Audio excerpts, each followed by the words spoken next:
Live.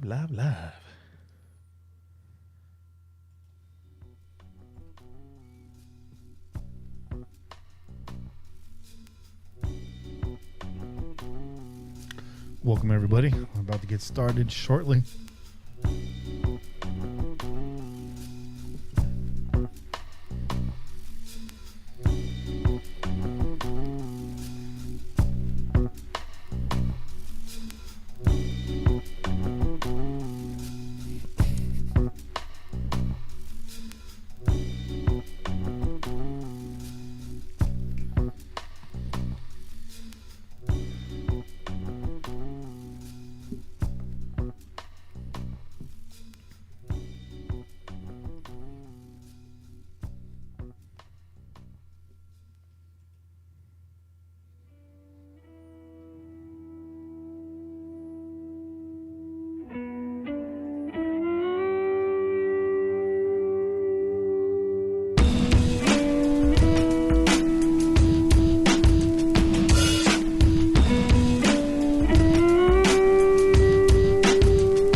You're listening to the Pillaging Podcast, proud member of the Crow's Nest Podcast Network, companion podcast to PJ4F.com, the #1 podcast in Raider Nation. Tune in every week wherever podcasts are found. Call in to leave a message to be played on air at 408-909-PJFF. This episode brought to you by One Nation Fanwear. Check them out at onenationfanwear.com. It's time to pillage another podcast.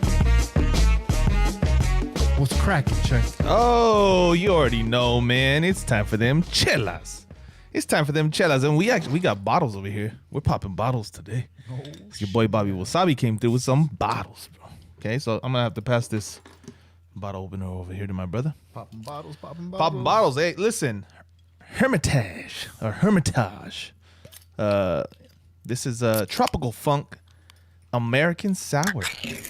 It's a sour ale. Coming in at 6.5 on the ABV, brewed with papaya, guava, dragon fruit, and durian, aged in American and French oak wine barrels. All right, let's see what that's all about. This is like a combo plate right here. This is a super fancy chilla, bro. Look at this. Look at that color, though. Oh, that's a good pour on Mike right there. Ooh. That's a good pour on Mike. Oh, Take yeah. a little taste.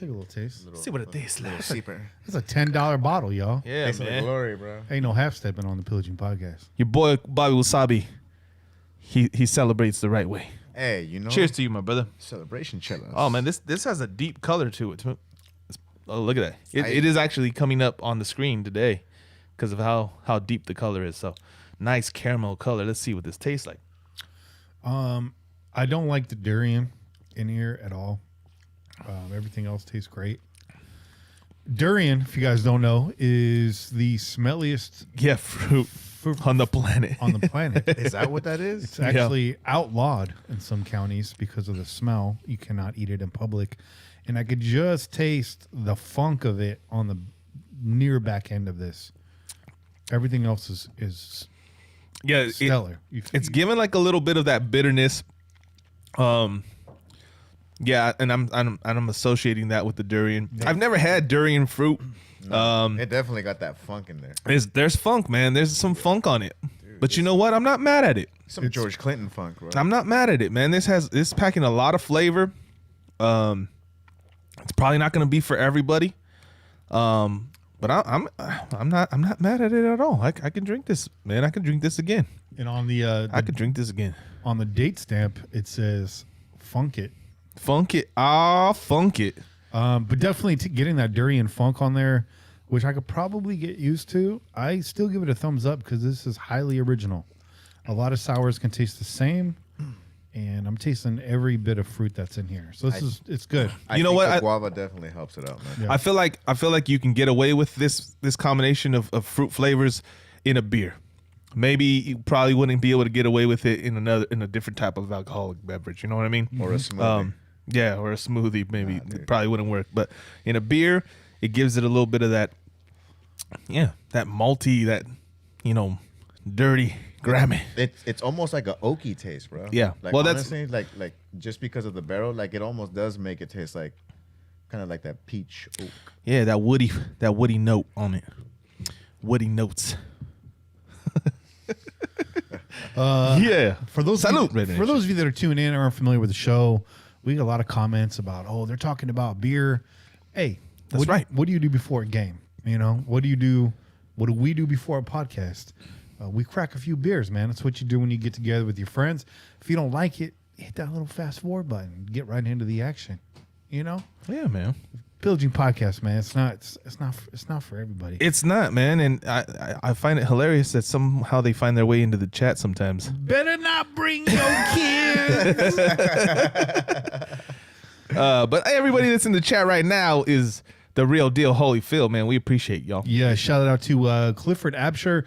Shorty, obviously, 303 joining the chat for the first time in a long time. Raiders Hub, shout out. Rolly Galvan, shout out. Lizette Romero, Raider Nug, Vince, always good to show up. Luis Juante, Rick 4777, Damage Incorporated, J. Cali Raider. J. Cali Raider was making donations at 4:00 in the afternoon show. That's what victory brings, bro. Hell yeah. So big shout out to him. Thank you for your donations. I think it was a total about $5. I don't have your comments to say anymore, but I think you were just fired up, and we're fired up too, bro. Hey, who was happy? Shout out to James Lyles, Raider Rich, Kevin Lurker, Jesus Soria, and Sir Raider. And, of course, Big Gent, Carlos Claudio, and big shout out to Kane, who's in the chat right now, too. So hell yeah, brother. Everybody say what's up to Kane. Hey, what's good? Real quick, though, I do have Jay Kelly's, because you sent us that. Oh, yeah. So I got the little, he says, shout out to Renfro for that deep catch. That was nice improvisation by our quarterback and wide receiver, man. You saw as Derek Carr, was running to the right side, he pointed, go deep. And then he made that beautiful catch. So hell yeah. And he said, DC looking like 2016 DC. He had his moments today. Yeah. He had his moments today. We could have been a little bit better, but I ain't gonna be mad. Just win, baby. Yeah. We're gonna get into all that here very shortly. And Jay Kelly, that's on me because when I first posted the stream, I had it at a start time of 2:30 p.m. Which you guys probably thought I was very confident at that point. I was not. I still don't feel good after this win. I feel good. But I don't feel great. And again, we're going to talk about all that stuff. I'm not going to look a gift horse in the mouth. At the end of the day, the Chargers did Charger things like we said they would. But let's set the table really quick. First of all, follow us on social media at Pillaging Pod. You can find us on Facebook as well. But you won't find me there. You could donate in the YouTube chat by pushing on that cash icon. If you're listening after the live feed, paypal.me/PJ4F to donate anytime. We really appreciate it. Doubling back to the chat, Rick 4777, first time listener, and Abraham Miranda, first time listener. Welcome, guys. Hey, man. Welcome, guys. Yeah. Always good to have new people in the chat. Get comfortable. It's a long format show. Get comfortable. Big shout out to onnationfanwear.com. You hear in the intro every week, but One Nation Fanwear, definitely the flyest gear on the planet. This is one of the first shows I have on One Nation Fanwear gear in months. I'm actually wearing my my Mitchell & Ness knockoff Jack Tatum jersey. As Raider fans do. As we do. Because I texted Bobby and Che and Kane earlier. I said, I wish Abram was wearing 32. Right. I love the 24. That's an honor. but he hits like 32. Yeah, You know what he I mean? hits like 32. He scares people. Yeah. Like 32. Shout out to Salazar. Yeah, boy. $24.99 donation on the super chat. Appreciate it.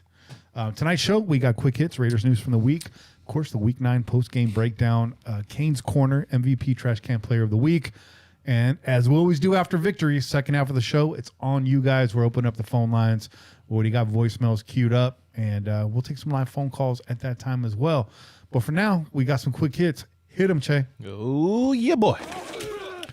First quick hit of the night. Raiders fined $500,000 plus an additional $150,000 fined on John Gruden, plus a 6th-round pick for COVID violations. Yeah. Mark Davis, obviously very unhappy with the COVID-19 fines and penalties, calls them draconian.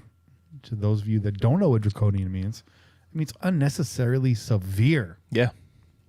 That's accurate. It's very accurate. We already talked about this. We did, because we saw this kind of coming. That had been hinted at.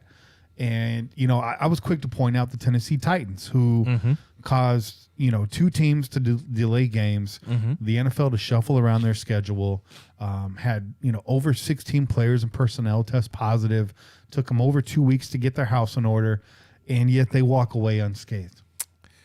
Ain't that nice? We get targeted for a charity event where no one's wearing their mask. Was not a super spreader event. Nobody comes out of that infected. Unauthorized person in the locker room, which seemed like an honest mistake.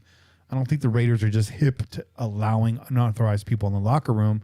And then, of course, the Trent Brown debacle. So Trent Brown, again, we gave our condolences last week to him. Or I wanted to say condolences, but, our thoughts and prayers after the IV mishap. Very scary. Suffering embolism last week. Near-death situation for some people. But then goes back on the COVID-19 list. And it's out likely a month at this point. So, I don't know. Bobby, you're trying to get in there. Take the mic, brother. Speaking of unnecessary draconian, why is it that it's always unnecessary and draconian against us? Yeah, man. We should replace the word draconian with raider. Raider them.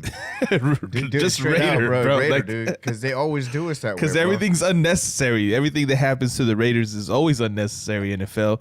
I believe I believe it was Shorty who pointed it out, that said, how is it that the defensive tackle for the Kansas City Chiefs is in proximity to somebody that had COVID, yet he's back in the facilities 24 hours after the whole news thing. Like immediately. But our boy had to sit out 2 weeks. What was up with that, dude? Yeah. There's this obvious, just discrepancy in the way they actually want to apply the rules. And my thing is like, all right, cool. If you're going to do that, that's fine. But make sure you apply that rule to everybody. Well, all the way across. Let me go even further because, we're going to talk about this some more. But at the end of the game, the last play of the game, how many of you guys were confident that they were going to give us that call? None of us. Right. Not us. And that is why, because this is what they do to us, man. Because we become accustomed to getting, effed, man. We're always getting screwed in these situations. And this is just another example of them using us as an example. I'm going to use Damage Incorporated as an example right now. Hey. Shout out.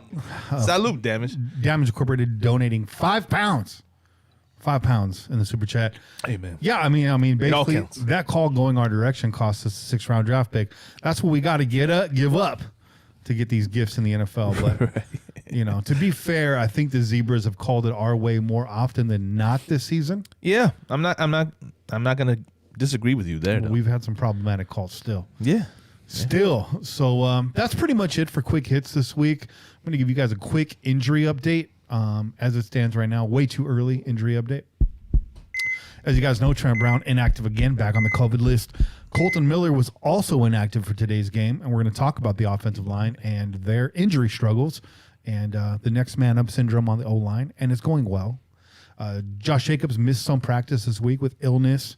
The knee is dinged up. A little concerning, but only gets 14 carries today, gets a nice break. We're going to talk about Devontae Booker as well. We love talking about Devontae Booker on this podcast. We love talking about Devontae Booker. Hey, give me some more. Devontae Booker. Give it to me. Yeah. Give me some more. Raiders activate Daniel Ross, waived Rico Gafford this week.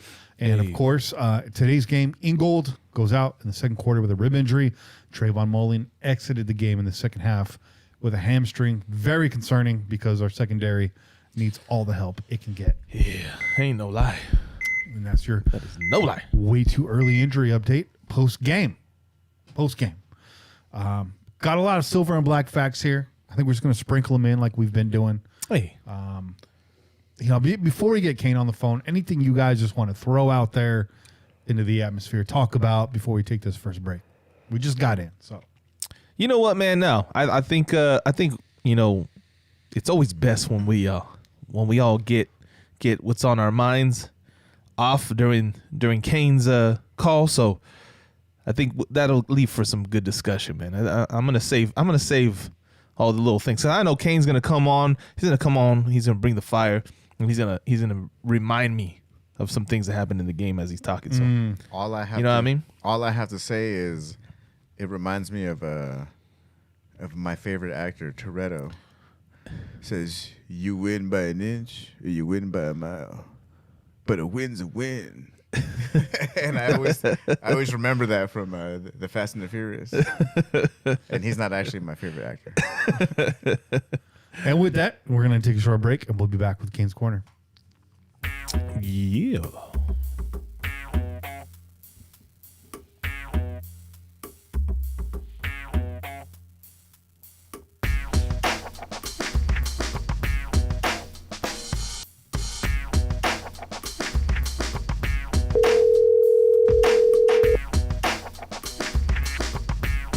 Yo, what's up? Yeah. Stand by.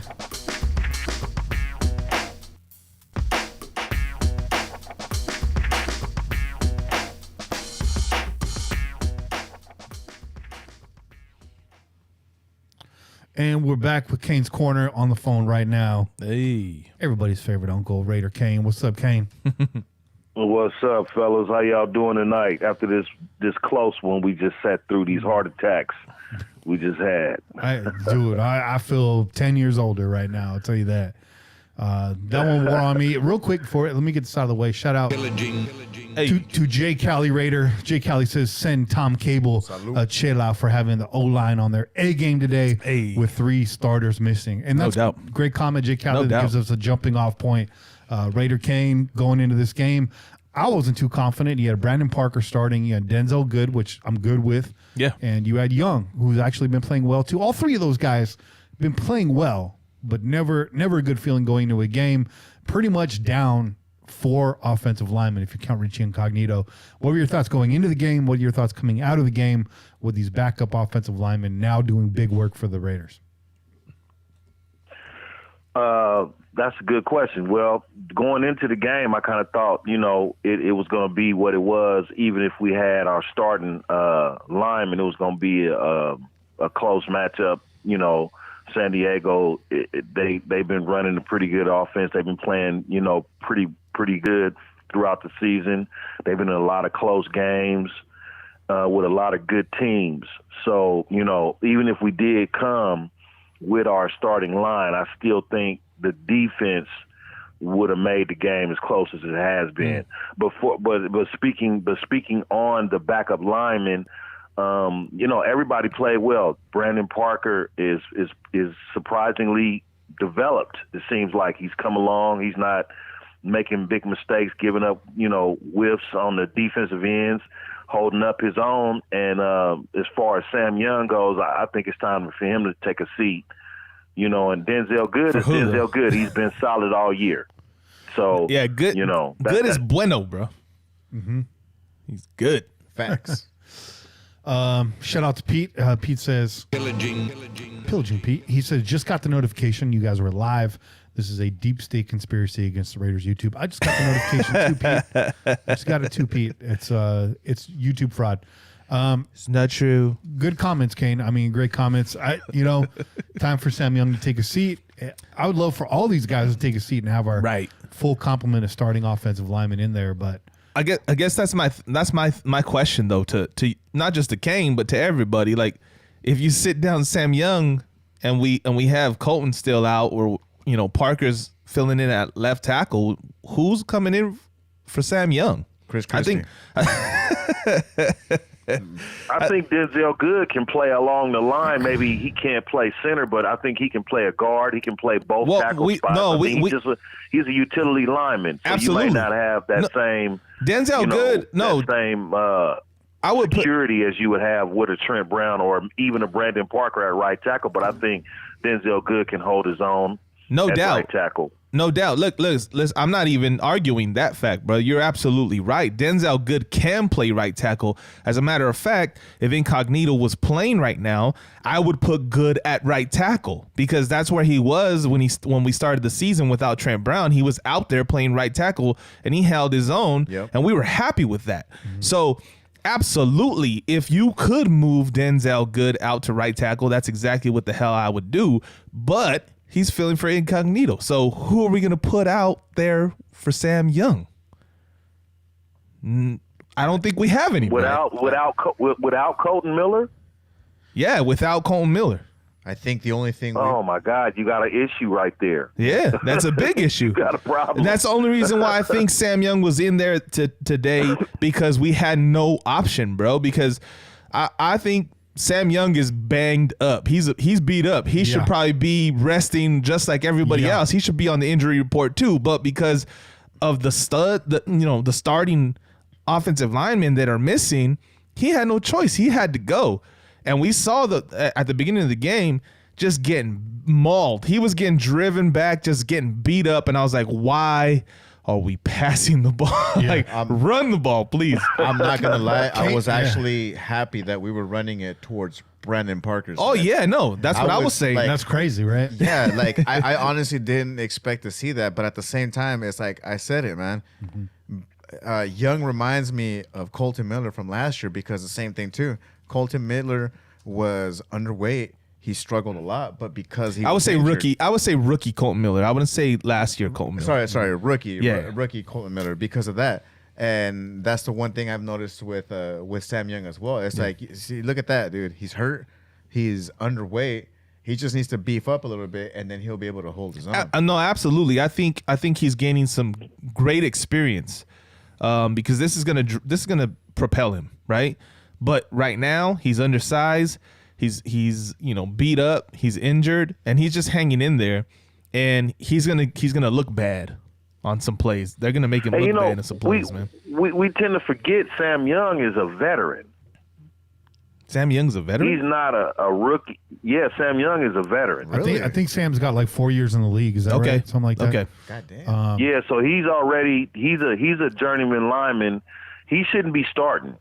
Okay. He's an emergency right tackle. Well, that's what he is. You should have somebody in between him. Theoretically, as a coach, you would like to, when you're looking at your roster, you want to have somebody.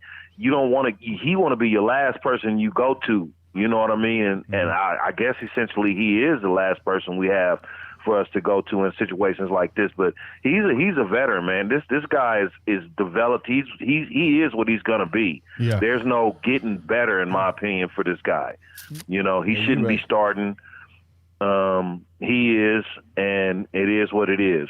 Well, two obviously things we don't have anybody in between him, or we do. Brandon Parker, he had to play left tackle, so we're beat up along the offensive line now. Hopefully we can get everybody back, healthy before the playoffs. Two things along those lines. You're not wrong, but we were in an emergency situation right now, so you got emergency players in there. But when all said and done, today Derek Carr was hit twice. He was sacked once. I think we gave up one tackle for a loss. Not too shabby. Not too shabby with the personnel that's in there. That's true. Except for that dumb, boneheaded play right before the half, bro. Like, don't do that kind of shit. And that was on Sam Young. You know? Yep. That was on Sam Young. But they shouldn't have ran a play there, bro. You take the ball into the half, you're gonna get the ball after halftime anyways. Why are you running a play with seconds on the clock? Doesn't make no damn sense. Shout out to Sal Salazar. Hey, for the $4.99 donation to Super Salute, Chat. brother. Sal says Good is playing himself to get a good contract, and he will. Oh yeah, and he will. He's sticking around for sure. That's the other thing to keep in mind is while we're paying Trent Brown $250 million to play right tackle and eat fruit by the foot. We got the rest of these guys at bargain basement prices, and they're playing way above their pay rate right now. I don't care. Sam Young making mistakes. Nobody's playing as bad as Brandon Parker did last year. Nobody. Hey. Which is a positive. Exactly. That was well, you know what? Shout out to as Tom Cable because he developed this guy. This guy was good in college. Brandon Parker rarely gave up sacks in college. He was a good O lineman in college. Coming out, unfortunately, he's had some rough go at it here as transition into the NFL. But shout out to Tom Cable. He developed this dude as solid. He's been playing solid, and he's stand up for his draft pick at this point. It took a while, but he finally made it. I'm giving him his props. He's been getting beat up a lot on this podcast. Oh yeah, and it's time to look the other way and say, you know what, this dude is solid right now. And I always thought he could be. It just took longer than we all thought. So. Big shout out to Tom Cable. Big shout out to Tom Cable for installing a plan this week to work around some of the deficiencies on that offensive line. Right. If you guys watched the game, you saw a lot of guards pulling Route 66 Gabe Jackson out there, Rodney Hudson out there, building a wall for Josh Jacobs and Devontae Booker and the rest of this run game to just plow ahead. And they found something that worked, and they continued to go with it. You know, if you don't feel confident about taking on the defensive line straight up, move them to where you want to play them. And that's exactly what Tom Gable and this whole coaching staff did this week. yeah, absolutely, man. Absolutely incredible. And I mean, it paid dividends. Raiders averaged 8 yards per carry in the first half. I think it was somewhere over 6 yards per carry for the entire game. Just an incredible performance on the ground. 2 weeks in a row, 160 total rushing yards for the Raiders. And once again, Derek Carr playing very sharp in the game. Nothing that's going to light up the stat sheet, but very, very minimal mistakes. Did what he had to do, 13 of 23, only 165 yards, no touchdowns, 108.1 quarterback rating. Had some yards on the ground. Wait, he had a touchdown, right? Oh, wait. I'm looking at the stat line hella wrong right now. My bad. He had some touchdowns, bro. Yeah. No. No, you know what I'm more happy about than Derek Carr. Two touchdowns. Two touchdowns. Yeah. I'm happy to see Derek Carr out there having fun again. Oh, yeah, Derek he Carr's definitely running was, around, man. using his legs, making plays. Yep. He looks like he's got a different energy about himself right now, and I'm happy to see that because we need that from him. We need that's the best player on the team. We need that from him. Without him, we ain't shit. No, so it's good to see him out there. You know, like I said, having fun, running around, making plays, finding open receivers, using his legs to get the extra yardage, running for first downs, hopping over players like he did in New Orleans. Yeah. You know, this dude he's back. In my mind, he's back. Derek Carr's playing football this year. Yeah. Shout out to Raider Rich, $5 donation in Super Chat. Raider Rich says, shout out election year when DC is good. The play on words is next level right there. That went over most people's heads. Not mine. Appreciate you, Raider Rich. So we talked about the offense. We could talk about it a little bit more, but let's talk about this defense allowing 26 first downs today. Losing the time of possession battle by 10 minutes. A lot of that was a lot of the quick strike Raider offense today, playing with a shorter field, getting some big plays downfield. But a lot of that, too, was just the defense not getting off the field on third down. I mean, the Chargers went 7-15, but it didn't feel like that. It felt like the Chargers were like 12 of 15 on third down. You guys know what I mean? Yeah. They were converting. Well, I mean, they converted some fourth downs on us, too, that were like, really? And then even though they didn't convert third down as often, it felt like more. This is because they converted like a 3rd and 16, dog. That's the one that sticks in your head. It makes it feel like they converted every single third down. Yeah. They ran 75 plays to Las Vegas's 50 plays. 25 more plays than the Raiders. Big shout out to James Lyles with the very generous $40 donation in the Super Chat. James Lyles says, shout out, bro. Salud.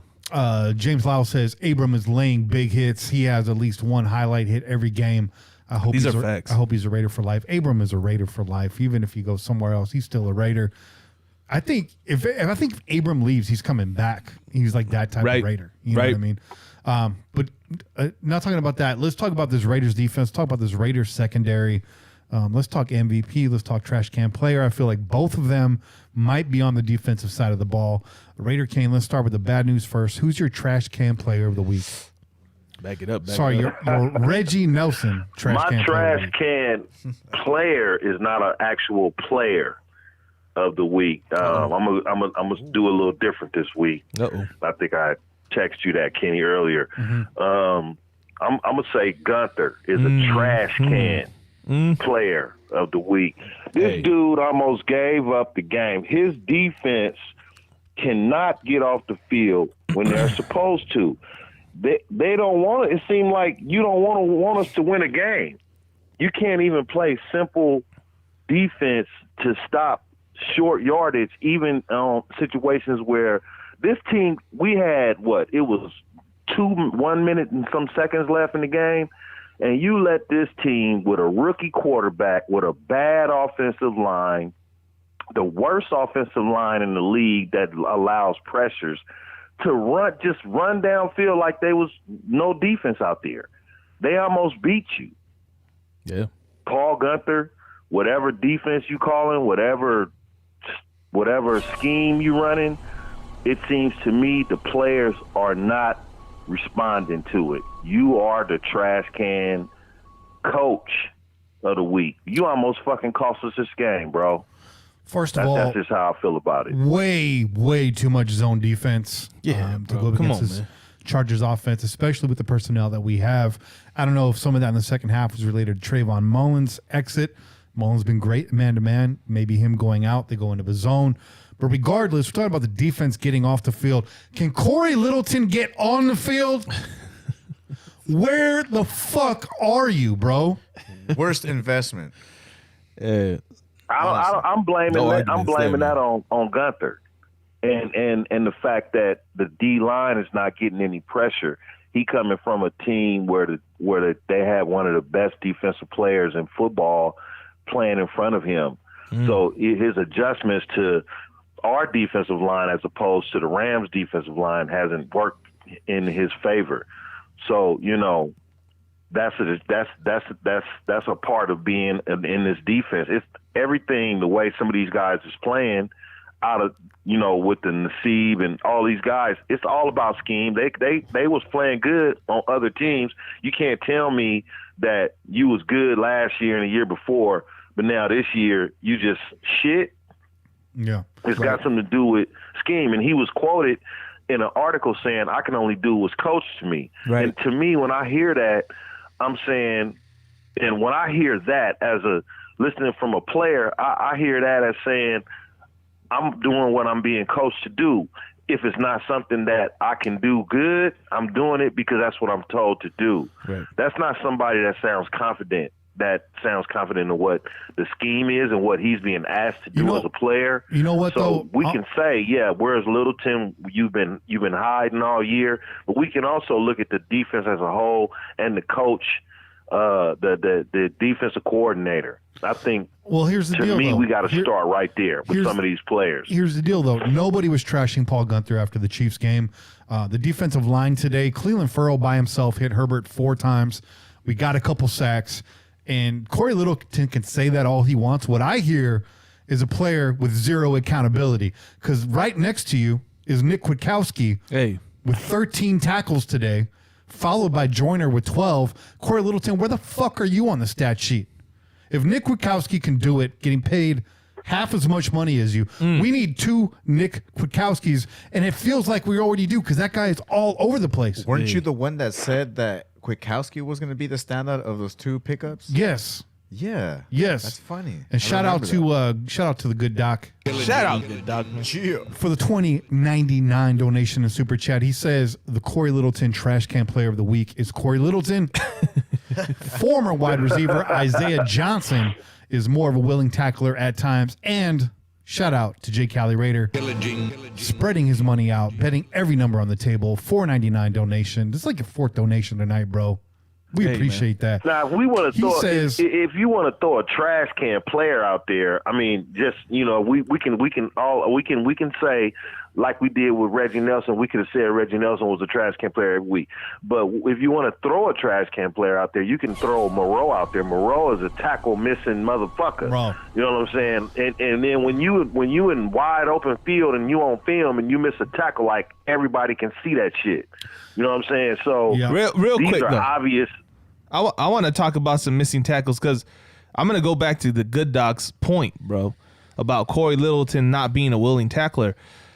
Everybody saw the run play, or I don't know if it was a little dump to the running back or it was a outside run. But the running back, Balaj, goes to the right side. Littleton's there. He's following. He goes. He cuts back, right? He stops, and he tries to dive. He loses his footing. And the running back is running right next to him. And everybody got a chance to see it because as they went to commercial, they showed that exact replay in slow motion. Littleton, literally, all he had to do was stick his arm out, and he would have made contact with legs, maybe brings him down. I'm not saying he tackles him for sure, but he maybe trips him up and keeps him from getting in the end zone. Instead, he puts his fucking hand down and braces his impact on the ground, and Balaj literally fucking brushes up against his helmet as he runs into the end zone. And I'm like, where's the fucking effort, dog? Where's the effort? Because, okay, you lost your footing, you're slipping, you're falling to the ground, but at least reach out and try, man. Reach out and fucking touch someone, dog. What are you doing? What are you doing? Morrow with his best Phillip Rivers impersonation today. I don't know if you guys got a chance to see that. I saw that. My God. Did he fake trip or what? I mean, like, was that the obvious fake trip? You saw, like, all them jerseys coming towards you. Was like, oh, shit, I don't want to fuck with this. Much like Morrow, he made a business decision. Circling back to Jay Cali. Circling back to Jay Cali Raider, his comment along with that donation was, and moving on to some better news here, MVP of the week, he says, Isaiah Johnson. They tried him twice. He saved the game. Yeah. I agree with that. I think there's a lot of good play here. I think you could have handed it to the offensive line. I think you could have handed it to Josh Jacobs and Devontae Booker, game balls. But it came down to that last play, man. Those last two plays. It did. And it was Isaiah Johnson making the play, stepping up big. Out, man. Absolutely. Huge. I think I texted you that earlier, too, during the game. I said, Isaiah Johnson, MVP. You the real MVP. Yeah, he deserves it. He's in there he shouldn't be starting, and he's in there starting. He's in there starting for your first-round draft pick. Yep. So you being looked at heavily. You know, the weight is on you. This dude was crying after the game. Yeah, man. You know, y'all may not have saw that, but he was on his knees crying. Like, he was looking like he was about to cry in the end zone. Like, dude, this dude didn't catch the ball. He looking at the ref like it wasn't a catch. Right. You know what I'm saying? And then after they switched it, they showed him like he was down, his head was down. He was probably crying. He had some tears, man. And I'm he deserved to be the MVP. They tested him twice, and he held up, and he basically won the game for us. And fought for that ball all the way to the ground. I mean. And you know what? He's been doing that, man. When he has been in the game, he's been brought in a few times throughout the past few games. And there's one thing that he constantly does. Even if he does get beat, he keeps his hand in the path of the ball. So if a receiver goes up and catches it, his hand is right between the hands. Like, he's always there. And sometimes he knocks the ball loose, and sometimes they catch it, right? But he keeps himself in a position to make a play on the ball or knock the ball loose, and he did that twice today. Man. So, shout out to Isaiah Johnson, because this dude's been on the team. He's been on the bench. He's been fighting for time. He's been trying to get on the field, and he got his chance and he made the most of it, man. He helped us pull out this win. Without you, we don't win, dog. Yeah. You know how big effort today was? Absolutely. Max Crosby, big effort today. Hey, man. Huge effort today. Hey, and going back to Johnson real quick, Doc, the good doc said that actually his boy died this week. Oh, shit. So he was balling out for his homie right there. Oh, wow. So that's why he was also inspiration, man. Shout out. Little inspiration right there. Shout out to R.I.P. Shout out to Raider Loke or Raider LLC. I like Raider Loke. I'm gonna go with Raider Loke, bro. It's gotta be Raider Loke, bro. Shout out. $4.99 donation in Super Chat. He says Furl continues to have his greatest games against the Chargers. Amen to that, bro. Yep. Amen to that. That's true. Hey, big shout out to Nelson Aguilar. Nelson. I said it, bro. Nelly. 45-yard. Hey, for a minute there, he was getting in his head. I was like, we starting to get Philly Nelly here. You know what I'm saying? And then here he shows back up this week. So shout out to Nelson for holding on to that ball. You almost you was close to dropping that motherfucker. You know what I'm saying? Good catch though, bro. And that's my favorite section of this game, right? He catches that pass to put the Raiders up 21-17. Chargers come out. They go 3 and out. Raiders get right back on the field, go right back down the field, 28-17, another touchdown for the Raiders. Best sequence of the game. I mean, absolutely. If we could put that together in the fourth quarter, this game's not even close. Oh, no. Right? We run away with it, man. We run away. The defense started to just, again, that time of possession, started to just kind of creep into that fourth quarter, and you saw that Raiders defense getting gassed, playing zone, not catching up, out of place, no communication, wide open middle of the field. We've seen it all season, the middle of the field, wide open. Morrow, Littleton, you guys are blowing it. Shout out to Pillaging Pete. All season. Hey. Pete sends $5 in the super chat. What happened to I'm sorry. Go ahead, bro. My bad. Oh, Pete wanted to say Isaiah Johnson's development is exactly what he wanted to see from Tanner Muse, freak athlete that develops into a good pro. And we did get a Tanner Muse update last week, still dealing with a foot injury. Does not look like Muse is going to take the field this year.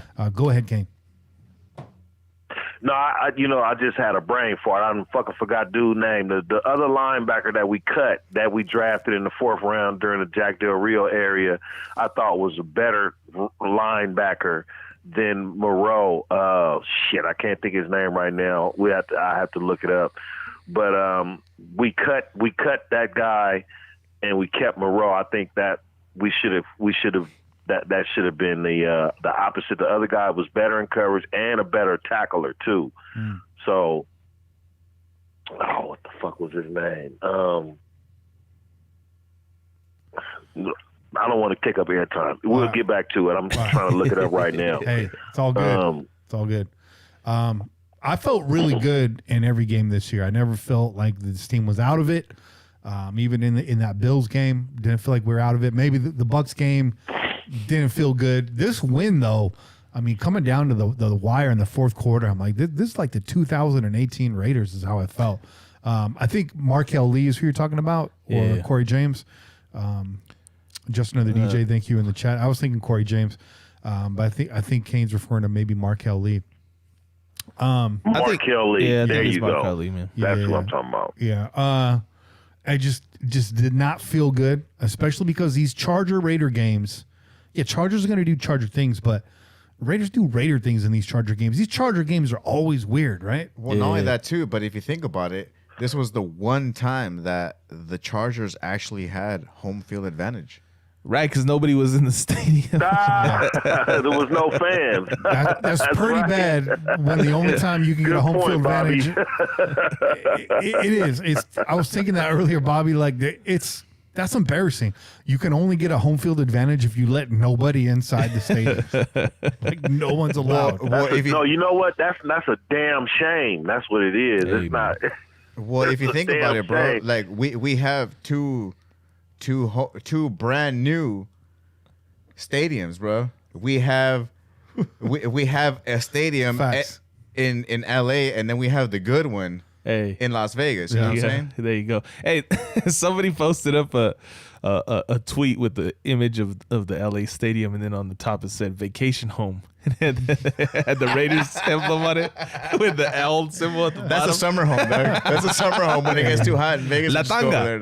That's a summer home. That's why it's a tanga, bro. Because you put the tanga on when you go to the beach. When you work on that summertime, right? That's that Raiders timeshare but down you know there what, in LA. Though? The Chargers are going to be a good team under Justin Herbert. I'm going to say that right now. But you know what? We'll be talking about this a couple of years from now. We'll be looking back and saying, "Damn, they finally made this a fucking rivalry again." From back in the 80s when it was Dan Fouts and you know what I'm saying, all those guys back then, you know. So it's getting back to that. I'm gonna say this. The kid's a gamer, and like you guys have mentioned multiple times, there's a reason why there was talks about, Gruden being interested in this guy. Yep. And when we did see his film, we saw this. We saw a gamer, a dude that tries, figures out a way to win. He did that in the playoff game that he got a chance to play in college. But the bowl game. Mm-hmm. But the dude hasn't played against teams with NFL fan bases. And so it'll be an interesting learning experience, I think, going into next season, hopefully, when Raider fans do go and fill up that fucking stadium. And he's wondering, where the fuck are my fans at? And he doesn't understand why it's so loud when he has the ball. And I think somebody put in his ear, they whispered like, "Oh, they think this they home. They think this they home stadium too, right?" I think that's been pushed into their minds all week long. Like, they think this they house, right? Some coach. If I'm one of the coaches on the Chicago, listen to me, the San Diego Chargers, the LA Chargers again. I would say these dudes think it's their house. Y'all gonna come in here and let them win? Yeah, First time you play them in their house, they gonna say this their house. If they beat you in their house the first time they play you, this their house. This ain't your house. But you can't recreate. If I'm a coach, that's my speech before the game. That's what I'm pushing. And that's cool. And that would work today. And maybe that's part of what made this game so close. Although he's been playing fucking great since they started him. He's been playing great football, right? But like I said, it's real easy to get real comfortable in this game when you don't got fucking crazy fans yelling their fucking brains out, and especially in your home stadium, dog, because everybody's fans fill up your stadium. It's going to be a fucking rude awakening for him next season. I'm not saying that the kid's going to fall off and he's not going to be good, but I'm saying he's going to be like, what the hell happened? It's gonna be a culture shock. Yeah, it's going to be complete shock to him because he doesn't have the clue, bro. No idea about what it's going to feel like when your stadium is packed with Raider fans and we're just loud as shit and you can't even call your own plays. Yeah. And the good doc. Why you can't? You took the words right out of my mouth. You can't even call your own motherfucking plays. You better talk to Phillip Rivers. You better ask somebody, bro. You better ask somebody. And the good doc echoes the same thing. He says, Kenny, I like the kid. Talking about Herbert, I like the kid. He says, but I wonder if all these rooks will look like, what all these rooks will look like, or if all these rooks will look like they're in a sophomore slump when there's crowd noise. And also, shout out to Watts Raider. Hey, Watts Raider says, Isaiah Johnson, bruh, let's go. Carball and Booker in the O-line. Thanks for the support, Watts. Make sure everybody go out there and like and subscribe Watts Raiders podcast. Make sure you like and subscribe this podcast here right now. Also, shout out to Jay Cali Raider. He says, our new receivers always have a good game against Chargers. Denarius Moore, Hunter Renfrow last year, Nelson Aguilar today. Hey, that's a good point. Che, you talked about learning experiences with Herbert. What's going to be an interesting learning experience for Herbert is when he learns that he's on a franchise that can't retain elite talent or field a healthy offensive line every single year. That's a good point. That's going to be interesting. That's a good point. That's a great point, man. Yep. Good point, Kenny. I'm just saying. Let's give a little bit of love to Devontae Booker. We've talked about him the last 3 weeks, and every time we mention his name, it comes to fruition the following week. We said it last week. We're like, definitively, Devontae Booker is the spark plug for this Raiders offense. And look what he did today. Electrifying. 68 yards on 8 carries. It seems like he's pushing Josh Jacobs a little bit too. I'm serious. It's like John Gruden is playing a game with Josh Jacobs because he like leaving Booker out there. You know what I'm saying? And it's like this dude he's pound for pound. He's running that ball and he's pushing that line and he's getting these yards. And then when you see Jacobs come back out there, it's like they battling to see who gonna get the most touches or who can get the most yards after contact. Yeah. You know what I'm saying? And I love it. I like, this is one thing I do like about John being the coach is he is very competitive. You know what I'm saying? Very competitive.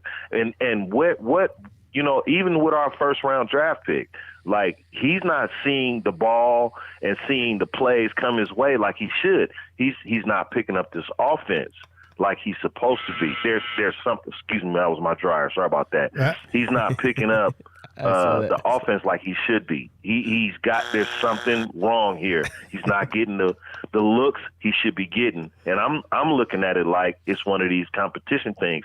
Aguilar's getting those looks. Aguilar's getting those throws. Aguilar's getting open. He's getting those passes that Ruggs should be getting. And Ruggs is just not getting those passes. He's not getting those looks. And this is an attribute to the coach saying, you're going to get your time when you play this offense right. And the dude, he's not picking up the offense. It has, what else is going on? He's not getting off press coverage. Yeah. And he's not getting the looks that he should be getting. And it's got to do with him picking up the offense.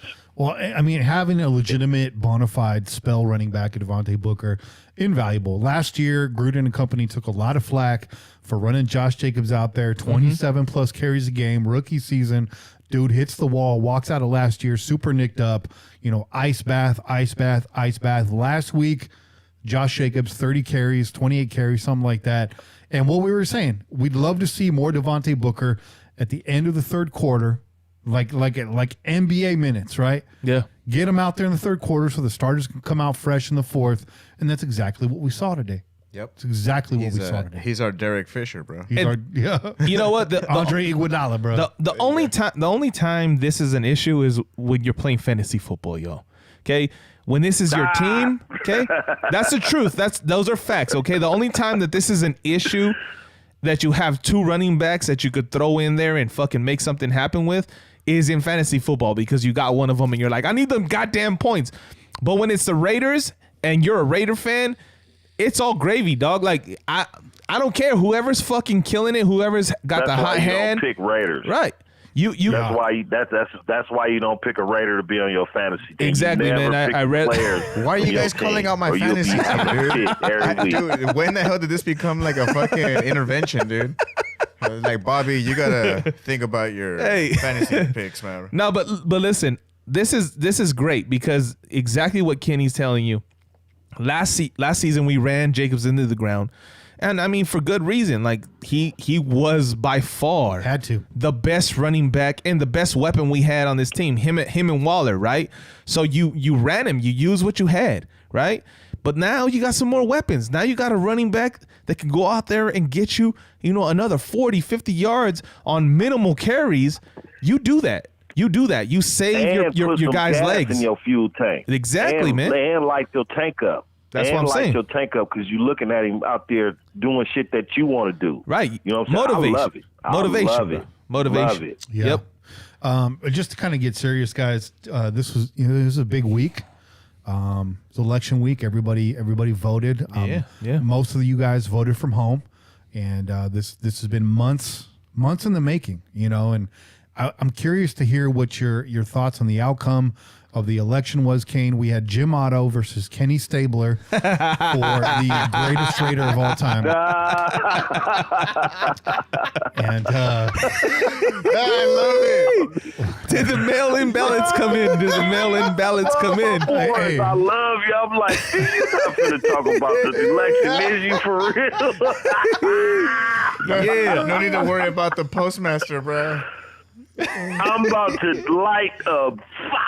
light Trump up, and then here you go with the quote. Okay, I love you for that, bro. This is my brother right here. Sergio Flores in the chat. I had to put you on timeout, bro. I don't know. You kept putting P up in the chat. I don't know why, but you're on timeout. You'll be back in 300 seconds. But back to this big election, man. The nation spoke. The nation let their voice heard. About the mail-in ballots. Hey, the mail-in ballots kicked the Chargers' ass today. Yeah, they did. Yeah,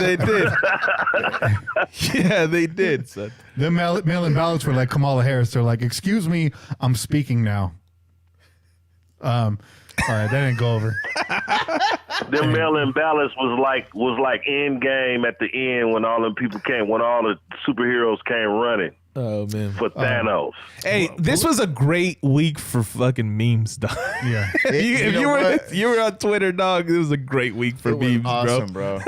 But we have it. We have the results. of the greatest Raider of all time. Let's get it. Let's get it. It's been going on for months, guys. Let's get it, man. It's been going on for months. So here we go. Without further ado, we'd like to announce the winner. The greatest Raider of all time, as decided by Raider Nation, by the Pillagers, everybody that voted. Vote. Greatest Raider of all time, with 68% of the final votes, was the Snake. Oh, Ken Stabler. Kenny Stabler. Was it? He won bigly, bro. Bigly. 68% of the votes. Wow, I'm surprised it wasn't Al Davis. All right, congratulations to the fans. Al Davis wasn't in the final, bro. Remember, Al Davis got knocked out. It was Jim Otto. His plane crashed into the mountain a long time ago, though. Al Davis still has a shot. I heard that they are demanding a recount in that bracket. Representatives of Al Davis. The tournament are got suing. lawyers and shit ready to go. He ain't conceding. They're suing the shit out of the Pillaging Podcast for this tournament, bro. He's getting Borat, dog. He like, you motherfuckers must be Pete Rozelle people. I'm suing this shit. Fuck that. I ain't dealing with this. Oh man! But I think we gave you guys our thoughts on the outcome last week. We're gonna be happy either way. I mean, Jim Otto, Ken Stabler, two of the greatest personalities you can choose to represent, to be the face of this franchise as players. We did think it was going to be Al Davis. We definitely did.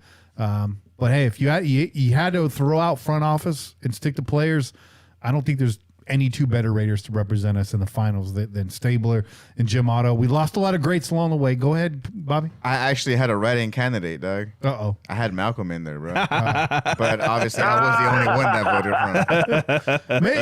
Maybe next offseason we'll do a super fan bracket or something. Hey, that would be dope. That would be kind of cool. We could actually get these guys on here to sort of do their little debates and stuff like that. That'd be cool. Awesome. Well, there you go, bro. We could get a fly and everything. Hell yeah, dude. Mosca pants, dog. Mosca pants. Mosca pants, bro. Hey, but hey, you know what? Real quick, Miami ain't gonna be no easy motherfucking game. No, man. No. I'm telling y'all right now, Tua is the man. He's showing up, and that team is over there. They 5-3, bro. We 5-3. They got the same record as we do. Mm-hmm. We don't. The schedule is not that we shaped up like, oh, it's gonna be easy down the stretch. No, these teams is all playing. Even the Chargers. You know what I'm saying? Like Denver may be the easiest team we got left on the schedule because they tanking. Yeah. You know what I'm saying? And the Jets, Denver and the Jets. But Atlanta is looking like they 3-1 since they fired they head coach. You know what I'm saying? And then you got who I just mentioned, Miami. Mm-hmm. You know what I'm saying? These teams are playing well right now. So looking ahead at the schedule, you know what I'm saying, going forward, as we want to say, oh, we happy right now. We got a good record. We got a winning record. We could have easily been 4-4 today. We 5-3. Mm-hmm. Our defense is not playing well. You know what I'm saying? What are we going to do with this defense? It's not better than the Baltimore's defense. It's not better than Tennessee's defense. We play Kansas City because they are in our division. So that game, the defense and offenses don't matter because that's a division game. But we have all these games left, and we just let a team that's 2-4 almost beat us. 2-6. You know what I'm saying? With a good quarterback and a good offense, but a really bad defense. Our defense is just as bad. We could easily, if we didn't have the veterans quarterback and the offense running under 3 years, we could easily be that same team because our defense is bad. Yeah. So, while we happy, let's celebrate that we beat the Chargers and we beat them by the hair of our chin. But as we go forward, this defense is not a good defense. And I don't know if I'm going to ever see it good this year. As far as the offense can take us, it's not something we could say. We can't say, oh, we're going to go as far as this offense could take us because you know what? This offense just scored 31 motherfucking points and the defense almost let us lose the game in the last 2 minutes. And I will say this. So going forward, bros, let's be happy. And I hope we make the playoffs. But it looks like the defense is going to throw a curveball in that shit. Defense or we're going to have to score 40-something motherfucking points every game because all these teams are scoring points that we thought was going to be walks in the park. They ain't walks in the park. No. All these offenses are scoring points. This defense going to make it tough for the offense every week. Best game plan, is what we did against Cleveland. Keep them off the field. We got a Broncos team coming in next week. You hate to hear me say it. It's a scrappy Broncos team. And with Trayvon Mullen possibly being out, we don't know, dealing with a hamstring injury. I mean, I'm looking at the Broncos schedule right now. They've been pretty damn close to most of their games this year, with the exception of the Chiefs and the Buccaneers. They've been within a score or two in every single one of their games this year. So not unlike the Chargers, man. They've lost some close ones. It's an AFC battle, much like our games against the Chargers. Weird shit happens against the Broncos all the time. It's going to be a tough game. And then you got the Chiefs right behind that as well. So, pray for Trayvon Mullen to get back on the field and pray for this pass rush to be a consistent thing week in and week out. Because when we've seen it flash, it's incredible. Yep. But it's like once every 3 weeks. Not only play for Trayvon Mullen, pray for Arnett to get back on the field. We need Incognito back. Yep. We know we without Big Trent. You know what I'm saying? So we without him. Hey. So we just hope that we can get Incognito back, Colton Miller back. We got to worry only about Brandon Parker being the right tackle, which he's been playing solid right now. Yeah. If we can get all these guys back, Edwards, we need to get the whole starting squad back for these last games because, like I said, the defense is going to make us lose some games down the stretch that we should have won, in my opinion, like almost they did today. Yeah. The Quit and Abram can't be the whole defense every game. Yeah. Right. You know what I'm saying? Isaiah Johnson had a good game today. Mm-hmm. Will that translate to the rest of the year? Mm-hmm. Will we get these players back? We need to get the starting players back so that we can go forward with a healthy defense because that's what we need right now. Even if we don't have at least with a healthy defense, it's giving us the best opportunity to win. If we don't have a healthy defense, we're going to have situations like we had today where the offense is going to have to bail us out, running the ball and keeping control of keeping time of possession, which that's how you win the game anyway. But still, if you got to do that every week, week in, week out, and you got no help from your defense, that is really, really hard. And you got to go into the playoffs where you got teams that's got better defenses that may be able to stop your offense, and your defense can't do anything to stop their offense. So guess what? That ends up in a loss. So we need the defense to get everybody back healthy. We need the offense to get everybody back healthy. And then let's see how we look going forward. Pray for Corey Littleton to get on the field. Nothing's wrong with them. Nothing's wrong with them. Just pray for him to show up. Just pray for him to get on the field. Show up. But he's not the whole defense. if he could be hidden. His situation could be hidden. And I read an article from Motown. He's hiding right now. That said, he's hiding right now. He came up with excuse me? I said he's hiding right now because nobody can find him. No one knows where he's at. No one knows where he's at. Well, he could be hidden better than he's being hidden right now. Hey, so, Nick Kwiatkowski's doing his best job, bro, and he's all over the place. If we had Nick's twin standing right next to him, which was supposed to be Corey Littleton, we wouldn't have these problems in the middle of the field. Every 4 to 15-yard gain the Chargers had was in the middle of the field today. Yeah. Everything on the sideline was contested. Everything. You caught the ball on the side of the field, you got smacked. Yep. Does this defense worry you guys going forward? Yes. Absolutely. Yeah. Absolutely, man. That's why we're talking about it, right? That's why we're saying, where's Littleton at? We want to see Littleton perform. We want to see him have big games. We want to be able to say, okay, that's the guy we paid, right? We want to see this defensive line get after Littleton is not yes, Littleton is not. Imagine if you had a pass rush. Right. No, imagine if your defensive tackles was getting pressure up the middle. It's imagine everything. If your defensive ends was a threat to get some sacks and they had to double team one of the motherfuckers. Imagine how Littleton might look then. We can't blame Littleton for everything. I'm not blaming Littleton for everything. As a whole. Well, I don't think anybody here is blaming Littleton for everything, dog. We're just saying we haven't seen the guy that we supposedly paid to be here. The guy that was sold to us, basically. Yeah, we also haven't seen Farrell. We haven't seen Nasib. We haven't seen Crosby. We haven't seen a lot of these guys like we should be seeing them, as naming in particular Farrell. We haven't seen any of these guys. Farrell had a great game today. I disagree. I disagree with that too. I disagree wholehheartedly. I think Klee had a great game today. I think Nasib had a good game today. I think Max Crosby showed a really good effort today. You know, so I disagree with that. I think Clay played well today. He's played well on the edge all season. It's just that pass rush, like I said, not having the consistency. But when you pay a guy like Littleton big money to roam the middle of this defense and cover tight ends and cover slot receivers and patrol the middle of the field on passing downs, and he's not doing it, you're going to get blamed. And I don't understand, Kane. You're so critical on this team and so critical of players that underperform. And here you are protecting Corey Littleton when it's quite obvious that he is the most glaring issue personnel-wise on this defense, in my opinion. Malik Collins?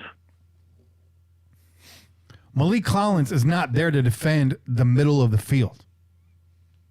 Malik Collins is not getting any pressure up the middle. I agree that Littleton is not doing his job, but for everything to so let's look at it like let's describe it like this. Let's look at it like the Kardashians look with Carr. Everybody was like, "Oh, Carr needs to have weapons. Carr needs to have this to succeed. Carr needs to have that." Let's look at it like that. Littleton needs to have this to succeed. Littleton needs to have that. It's not that he's not the linebacker he was versus with the Rams. It's that you don't have the front four that's creating the pressure and getting the stops up getting the pressure up the middle, forcing the quarterback to make errant throws, you know what I'm saying, or early throws, you know what I'm saying, because the pressure is coming. We're not getting that. All that shit works together, bro. We all know this. Come on, man. The front four helps the back five. You know, that's just how that shit works. So if you ain't got no pressure coming from the front four, then you leaving your linebackers, your safeties, and everybody else open for suspect shit to happen. You know what I'm saying? And I'm not saying, look, Littleton could probably play better. You know what I'm saying? He could probably do better, but so can the whole defense as a whole, bro. They giving up they just almost lost the game. You're going to say Littleton is the reason they would have lost the whole game? That's not. Nobody said that. I literally never said that. Nobody said that. We're saying that this guy's getting paid to be a fucking stud, and we didn't get a stud. Like we have yet to see him perform the way he's getting paid. But we don't know that because are you happy with the coach? Are you happy with the defensive coordinator? No, but effort is part of it, dog. And like I just said earlier, everybody got a view of a lack of effort from that guy that we're talking about. We got a view of a lack of effort in slow motion. And if you're going to be paid that much, the least you could fucking do is sell out. The least you could fucking do is give me effort, okay? If the scheme sucks, if the coach is putting you in a bad position, if the fucking defensive line isn't fucking getting there and creating pressure and allowing you to be successful in the middle of the field, that doesn't matter if you're not fucking giving me effort. If you're gonna fucking worry about how you're landing on the ground and not reach out to try to tackle somebody, fuck that. That's bullshit. You're getting paid millions of dollars. You're getting paid millions of dollars. I tried to defend you, Littleton. I can't go no Come on, man. Come on, man. I want him to do good, bro. Look, I got no hate in my heart for the dude, but we want to see some effort and some performances here. Kwiatkowski has the same issue, right? Can we not say that he has the same issue? Yep. If the scheme's not fucking good, if it's Paul Gunther or the defensive line isn't creating enough pressure, he's still fucking selling out for us. He's all over the goddamn field. Thank you. Give us some fucking effort. That's all I want, man. Thank you. And I don't disagree with the things you're saying, Kane. There's opportunities all over this defense, but I'm not going to blame Malik Collins for Corey Littleton being lost in coverage. That's what I'm talking about. It's not an issue of Corey Littleton running out of time. It's an issue of Corey Littleton not even showing up in the first place. That's the problem I'm talking about. And when you're making that much money, you're going to get that much blame. Yeah, and if you're that much of a pro, you should be able to adjust. The fact is, Corey Littleton was hidden on a good defense in L.A. and is now exposed on this Raiders and cannot adjust to Paul Gunther's zone scheme. He's a man-to-man linebacker, and if you're a great linebacker, like you were touted to be, you take that money and you adjust and you get out there and you perform. Nick Kwiatkowski is doing that for half the pay. And that's the kind of effort that we need all over this defense. Littleton is missed. The middle of the field is a liability, and that's that. The pass rush is a whole different set of issues. Yes, it all works together, but there's players on this defense making plays with or without Malik Collins stepping up in the middle of that pocket. But Kane, as always, fantastic conversation. A lot of good things come out of it. A lot of good debates. A lot of good points made on both sides. So until next week, brother. It was good talking to you. Hell yeah, man. Hey, yeah, man. It was good talking to y'all fellas. I'll holler at y'all next week, man. All right, man. Have a good night. All right, brother. Hell yeah, Ken. Peace. Yeah, but peace out. Peace out, dog. Always good. Che called it, man. Came bringing that fire. Hell yeah. Hey, and like I said, he awakens us at times, right? He'll bring some conversation to the table, and you know what, man? We don't it's not that we disagree with our brother or that we think his points, are wrong. It's just that sometimes it's like, wait a minute, hold on. But what about this play? And that's the kind of thing that these conversations. Everybody here has a different mind. Everybody sees something different in the game, and that's what we're trying to bring to the viewers, man. We're trying to bring that perspective that we all got, because we all got different ones, man. Even the ones in the chat, man. Yep. Yeah. And it's good to have that voice right there, man, to force us to look at that. Hell yeah. Because a lot of us don't want to look at that. Hey. Shout out to Scott S. in the chat. Shout out. Who's talking shit, thinking that we are acting like we lost this game today and haven't celebrated our effort on defense. We actually gave the MVP to Isaiah Johnson. So if you're late to the show, I apologize for that. Go back and listen to it. We cover all the angles here on the Pillaging Podcast. We are not glad handing anybody, whether it's a W or an L. Yeah. So thanks for your input, Scott, but everybody can get it. Everybody can get it. Everyone. So let's take a break. Yeah. Let's take a short break, and we'll come back. And it's be your calls through the second half. That's right. Go Raiders. Go Raiders. Real true.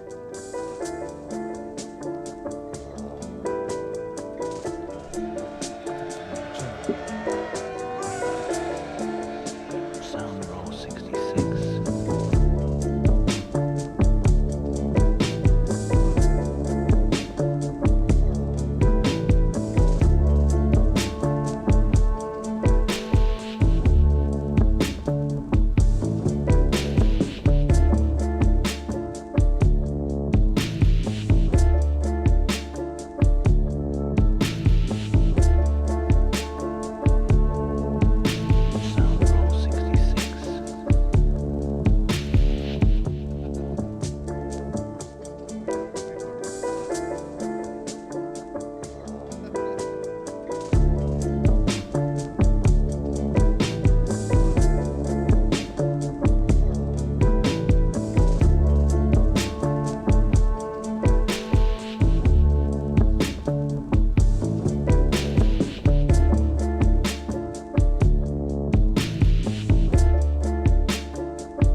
Yo, is this thing on?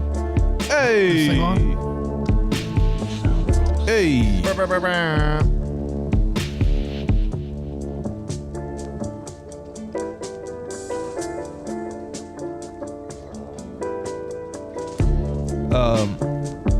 Are we on? Can they hear us? Yes. Scott S. Yeah, bro. We did see that shit. We talked about it earlier. I think you missed the first part of the show, but that was big, man. That was huge.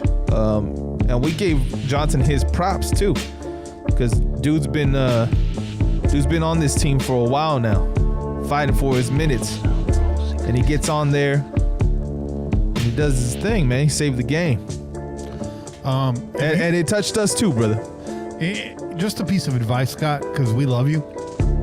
We love you, man. Anytime you have an issue with something in life, do your due diligence before blasting somebody. Because it was a touching moment, and respect to Bobby Wasabi for putting us up on that knowledge. Hey, it's true. Live on air. That's true. And Isaiah Johnson got the game ball from us today. Yeah, it's true. And that's that. That's true. Game ball. So we appreciate the honesty. Player of the game, MVP. We appreciate the honesty, but give us a little credit, bro. Hey, man. Just a little credit. We got you. We got you, bro. But anyone can get it. We love you. Anyone can get it, bro. dog. Partimos el queso, bro. Hey. And we're back. Yeah. Yeah. Oh, do we have time for this? We have got time. time, Hey, bro. man. It's Chillas part 2. Ooh. Hey, man. Let's see. I'm gonna share this one with my brother, Bobby Wasabi. We have 2 on deck, so we're gonna go halfers on both. There you go. And it's like we drank a whole one, right? It counts like that. That's how it works. Those are tall cans. It's Flavor Aid, bro. Hey, so this is Equilibrium 3, and this is Infinite Fractal. That is a see-through beer. Your eyes are not deceiving yourself. This is a new technology. Double IPA, and it's coming in at 8% on the ABV, bro. Watch out now. Damn. That's why we're sharing it. That's why we're sharing. Yeah, sharing is caring. Sharing I is have caring. Bobby Boy carrying me out of here, dude. You can see Bobby Wasabi riding Bobby Boy out the house. Hell no, I'm not gonna be riding. He's gonna just be carrying me over like a dead animal, bro. In case some of you guys are confused, Bobby Wasabi's dog's name is actually Bobby. Bobby Boy. Bobby Boy, Bobo, Babaloo, I like to call him. He's actually the original Bobby Wasabi. And he's chilling right here. He's like right here. Like a villain. Yeah. Let's see, man. Let's give it a taste, brother. See what it tastes like. Taste of the glory. Salud. Salud to the win. Tastes like victory. Oh, that does taste like victory. Oh yeah. Another hazy. That's nice, man. Another hazy beer. No, this is a double IPA, but it is hazy, very got hazy. haze on it. It's got that haze. That's a trend, bro. It is a trend, man. But you know what? It's that unfiltered flavor is unlike no other, man. And I know most of us, when we started drinking beers, we probably all drank the cheap Bud Light, and it was all that clear beer. Now I'm not about that no more, man. No. If my beer don't look like this, I question it. I question it. The other thing that those unfiltered beers give you, and it pains me to say this on the show, mouthfeel. They have a great mouthfeel. Weird. This is why it pained him to say it, man, because it's weird, bro. You know. Hey, but shout out to Equilibrium, bro. This is a good beer. I like this. It's got some bite to it. Is it going in the blue cooler? Yeah. Hell yeah. If I can find them. So this was one of my my little rare finds from the local shop that I went to.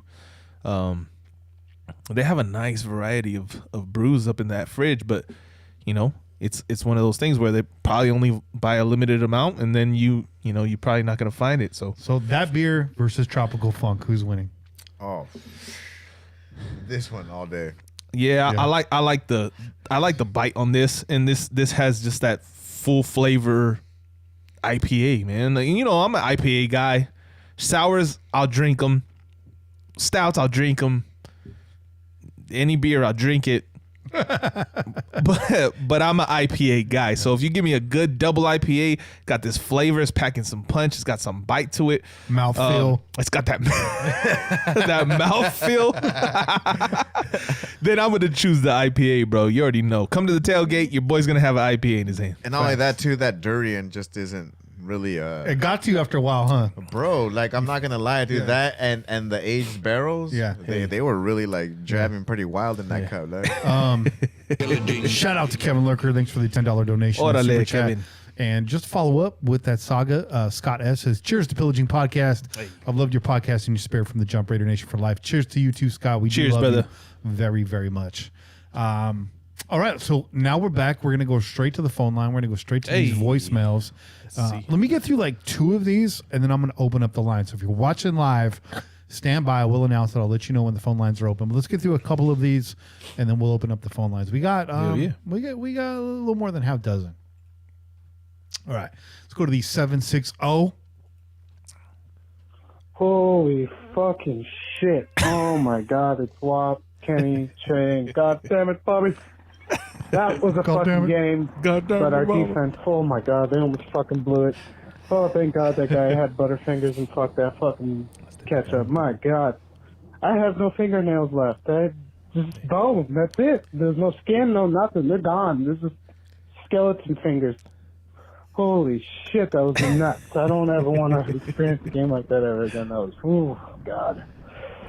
I'm just glad we won. I'm fucking excited. I'm scared. I'm nervous. I'm happy. I'm sad. It's just like everything all at once, man. Bro. Oh, my God. Sounds like my first time. That was a nuts game. Thank God we won. Go Raiders. Wapo out. Hell yeah, Wap. Strong call, Wap. Strong call, bro. He was going through the emotions, bro. He's going through his emotions right It's there, 2 weeks in a row, man. It's a roller coaster, bro. I get worried when we hear from Wap a lot. I feel like, things should be going bad, bro. But like the grapple's about to come in again. The grapple, bro. Hey, the grapple came into to my town, bro. I was looking out the window. I'm like, what is this, man? The grapple came for me. Just to wrap up my comment, because no cap on Wap, but Wap called in a lot the last 2 years. Yeah. And what I meant by that is, he'll let you know how he feels, man. He calls these people out just like we do, just like the rest of the pillagers. That's what separates this fan base from like the rest of Raider Nation. Like anybody can get it, and Raider Wap is that dude. Yeah. And so when he calls in with this positivity, I love it. I don't know how to take it, but I love it. And I hope Brother Wap can keep bringing it just like that. And that ain't on Wap. That's on the Silver and Black for sure. Hell yeah. Shout out to Scott S. for the $20 donation and super chat. He says, Pillaging Podcast for life. For life. For life, Mac 10. Till this day. Till this day. Mac 10. Real quick, Pete said, y'all need to come up north and sample all the hazies in the Northwest. The Northwest has a lot to offer, apparently, man. I got to go over there. There will be no sampling. There will only be drinking it all. Yeah. Emptying kegs, bro. So be prepared. Yeah. Just be prepared. That's nobody's safe. We're all crawling out of there, bro. Che, 3-time, back-to-back, 94, 95, 96 cake stand champion. Mr. 3-time, you can call him. Remember, dude, he's known as El Matachelas, bro. South of the border. Bro, I'm going to get that hat, bro. Matachelas, bro. Straight out, dog. You just have like a beard just like ripped in half. Bro. I need that. The Matamosca. The Matamoscas Matachelas, bro. Shit. That's what that's a Latino Heritage Month baseball league team, bro. Mr. Matachelas, bro. Let's shoot over to the Central Valley. We got the 209 calling in right here. Central Valley got a place in my heart. Spent a lot of time there as a kid. Hey. Raiders! Yeah. Yep. That's right. The motherfucking announcers, dick-sucking ass motherfuckers were so happy to call that shit a motherfucking touchdown at the end. So goddamn happy. But bullshit ass fucking motherfucking announcers. Eat a fucking dick. That's right, baby. We win another one. Let's go Raiders. Yeah, baby. First time caller too, baby. Lucid Raider. Hey, California. Jill. Oakland, baby. Oakland all day. Yeah. Hey, but- Lucid Raider, man. It's good to hear you on the show, bro. Listen, man, that's the kind of energy we want on this show like right that. there, man. I love that energy. First time caller smashing down the door. And shout out to Kicking Google doors down, Translate bro. for getting every word right. Yeah, pretty much. Pretty much. Yeah, this was great. That was great. I got no comments, bro. Thank you. Call back next Great week. call, man. Do it. That was a great call. Short and sweet, full of energy, bro. Full of it. That's right. Let's go to a 2.5 minute phone call. Balance, bro. And then after this, we'll open the phone line, and we still got some calls behind it. So let's go to the 951. Yup. Kenny, Che, Bobby Wasabi, what is good? What's up?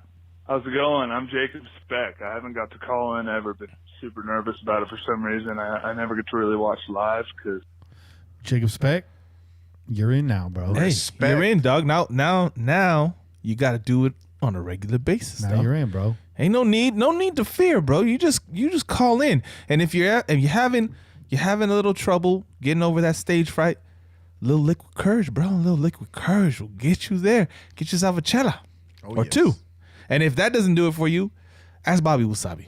He'll help you.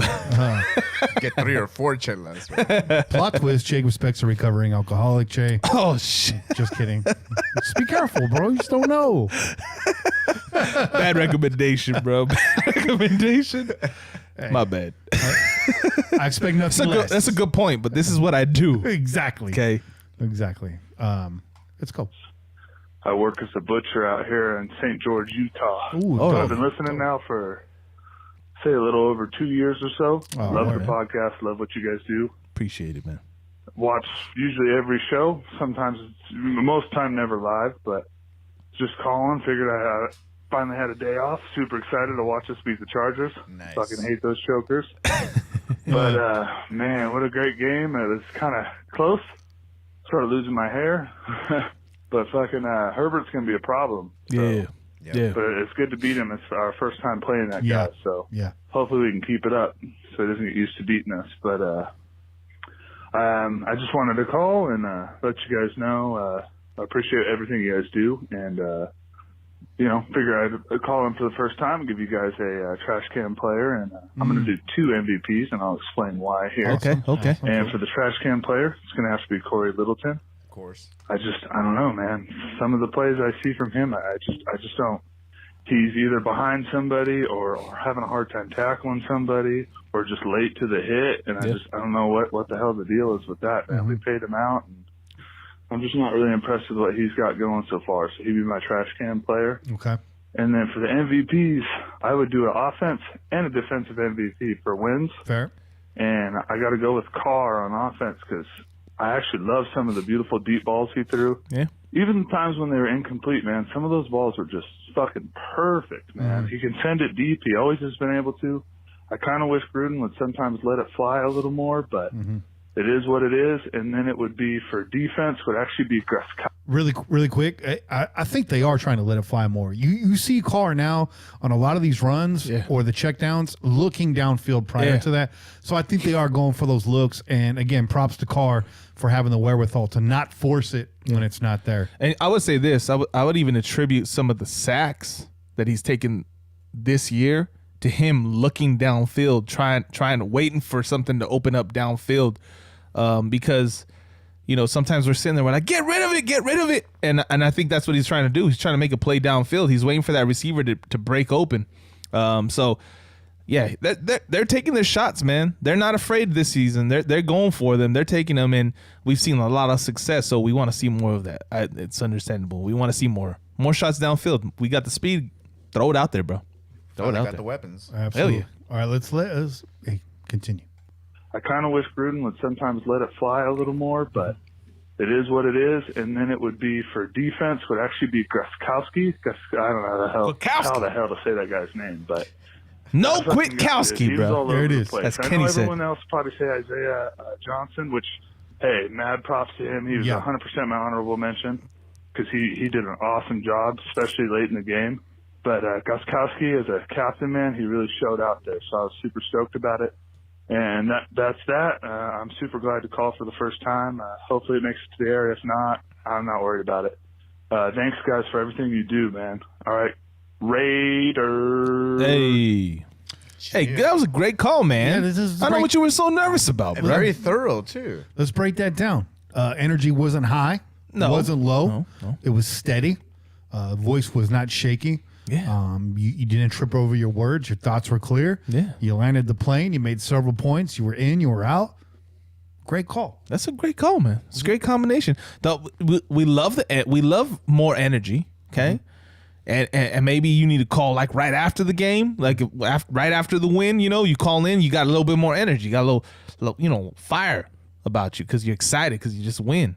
So maybe that's the next step, dog. Well, but hey, that was a great first time call. Centered though. I like the energy. Yeah, hell, maybe he didn't want to call right away because his voice would have been too high. You know, he wanted to come out here sounding like the sounding like the Allstate insurance guy. There you go. Hey, you gotta get that deep voice, man. Gotta get that deep voice. That sultry.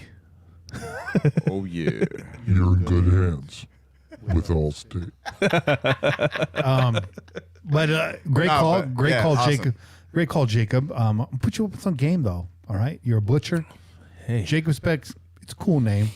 Raider Butcher. Hey, that's a badass name. Snap, Hey. dude. Hey, remember we did have a butcher. He was from Saginaw. hey, the butcher, bro. Yeah, that's right. The dude. butcher. That's right. So, The butcher. So I'm just saying, dude. You know. Yeah. Perfect. Rafi in the chat wants to know what are our thoughts on Musburger. To be honest, man, luckily I haven't had to listen to the broadcast because we're getting the games right now. But from what I've heard from Musburger, my thoughts on him are kind of two-sided. Number one, having heard Musburger cover a lot of big college games in the past, I will say hearing his voice makes the game sound important just because of what's attached to him historically. But number two, when the game reaches exciting moments, Musburger just does not match the energy that needs to be there. The excitement's not there. The touchdown calls, lackluster. Thank God Lincoln's in the booth. But that's kind of my thoughts on Musburger. Historical, great voice to call games, but the energy level, lacking. Lacking. Yeah. Well, the motherfucker's old, bro. Okay. The motherfucker's old, bro. I mean, where's the energy gonna come from, bro? Unless you send him some fucking. Maybe we need to send the motherfucker some blue chews. That's exactly what I was saying. And then he'll pick his goddamn energy. Crack a couple up, blue chews and just boom, he'll but kill then, that but then we're gonna have some other fucking problems, okay? So maybe we don't need to do that. See, you be fucking harassing staff and shit. Yeah. Anyways, hey, real quick, Sal put a question in the chat, and it's not super chat, but hey, I gotta answer this because he said, "Che, I know you said you played tight end. Did you play defensive end too?" No, so I was primarily offensive player in high school. So played tight end. 60-minute man. No, I wasn't, man. But I played a lot of special teams. Well, dude, I played a lot of special teams dude, too. I was a fifth quarter champion, bro. Okay, fifth quarter, bro. I killed it, that motherfucker. Dude. Fifth quarter, hey, Man. if you played fucking high school ball, you were a freshman. Hey, if you, and played, you didn't hey, start, if you were a fifth quarter champion, smash that like button right now. Right now. Smash that like button. But literally, I actually played outside linebacker. So when we went to defense, I was with the outside linebackers.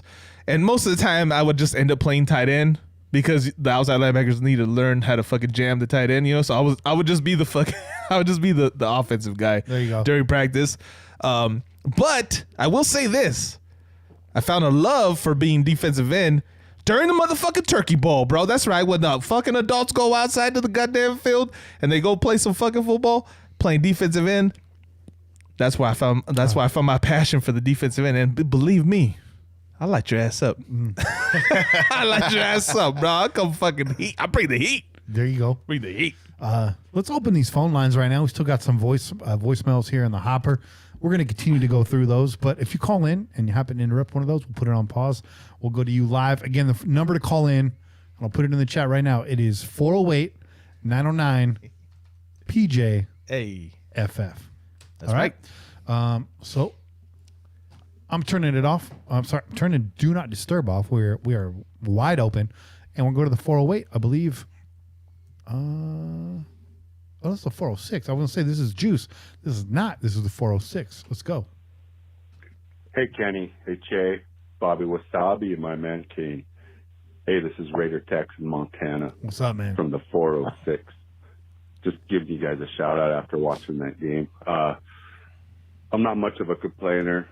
I always think you have to work for what you deserve. And it's hard, though, man. So here it goes. How in the fuck was that not pass interference on Waller? Right? They did. Fucking ref. They did club him in the head. Again, try to take one from us. God, I'm so tired of this Raider Nation discrimination.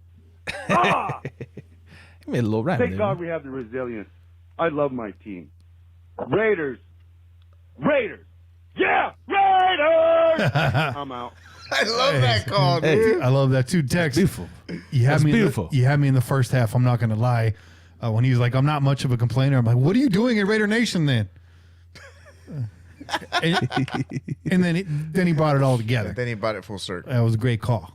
Again, 408-909-PJFF. If you want to call in, Chevy says he'd love the intensity on that call. So do we. Raider Tex calling more. I got a friend out there in Montana, also a Raider fan. Shout out to Nick Chips if you're listening, brother.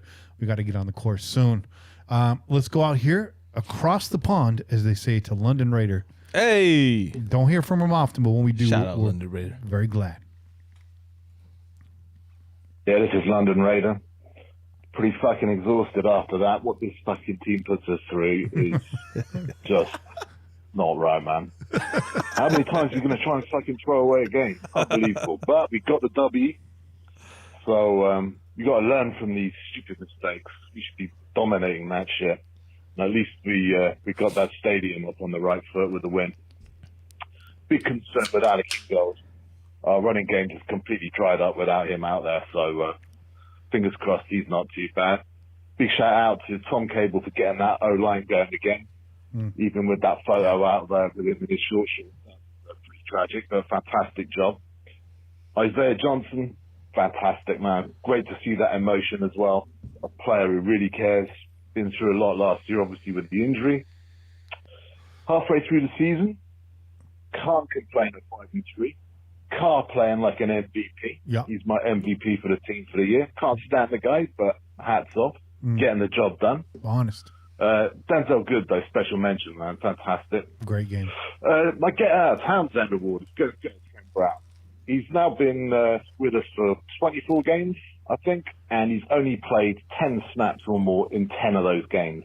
So I know he's had some rough times with the IV and everything, but the motherfucker looked like he ate your muffin rough in the off-season, and nah.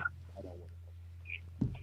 So final word, LaDainian Tomlinson, go fuck yourself, and Marty Schottenheimer, eat some steak. Yeah. Hey. Love it. Anyone can get it. Anybody, bro. Hell yeah. Hey, just in case you forgot, we fucking hate you still, dog. Bro, London Raider's a great smack talker, man. Underrated. Salud. Salute, man. Great call. Bobby and I got refills. Oh, yes. It's Had to. the magic of television, yo. Yeah, it's like a... Is this the leftover from last week, that one? Yeah. Leftover Sonoma Springs. Bet. That Sonoma Springs noise complaint. That's right. We had a noise complaint over, noise. you know, dog. Yeah. We always have noise complaints. What's up? Even at the tailgate.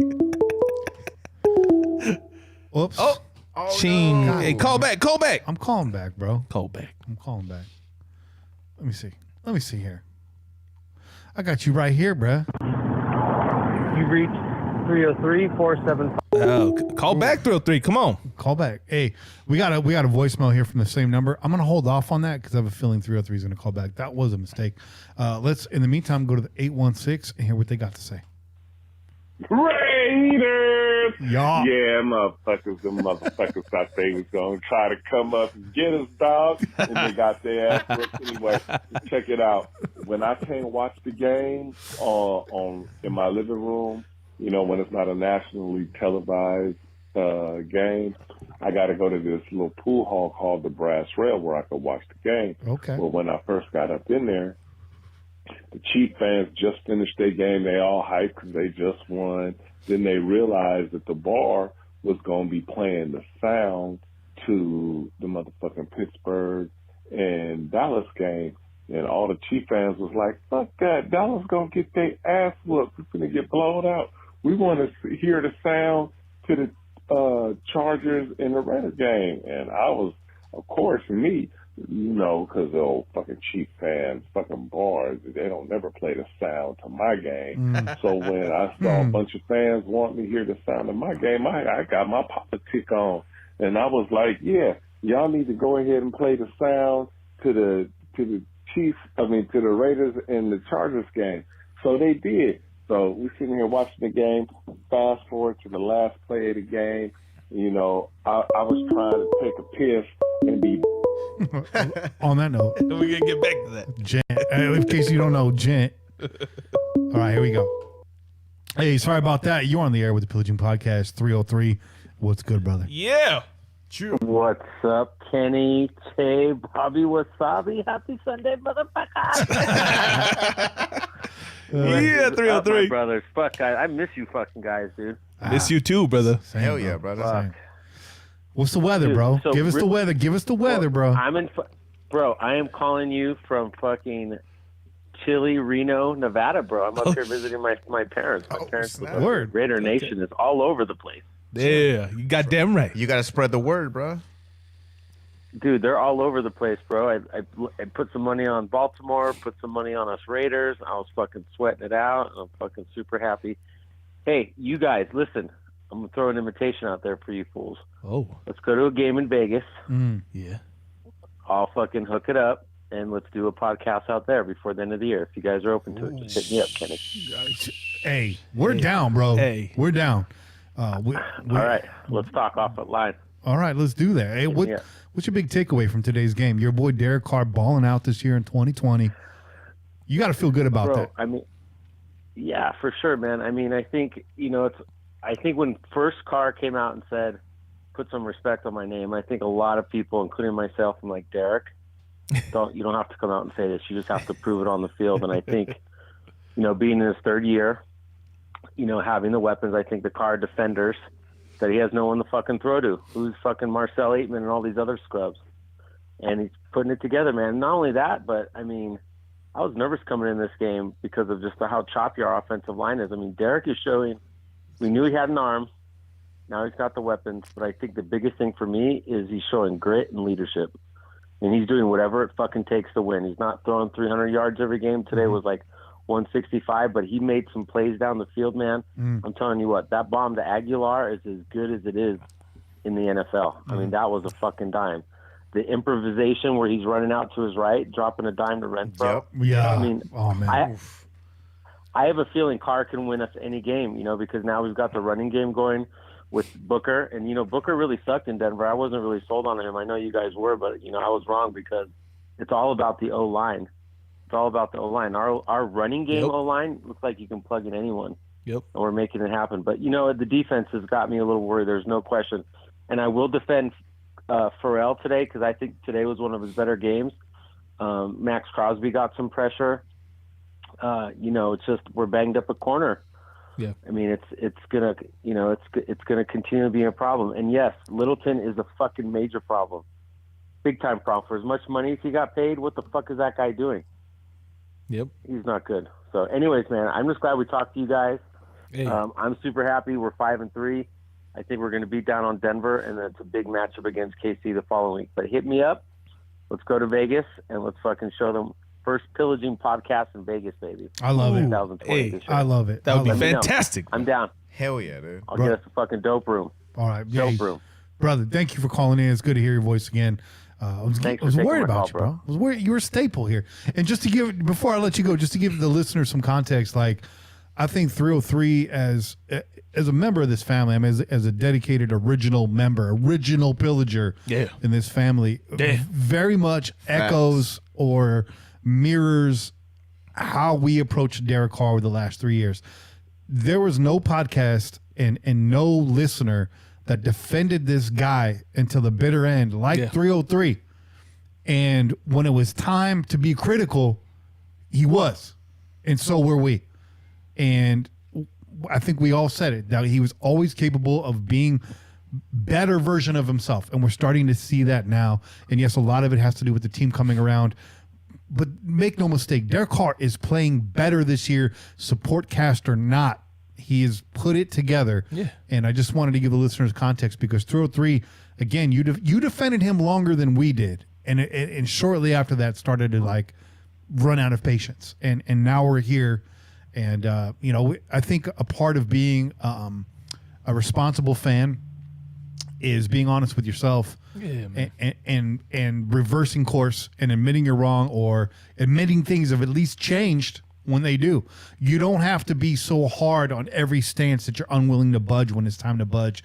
And I see that in you, 303. And I just want to say I appreciate it. Hell yeah.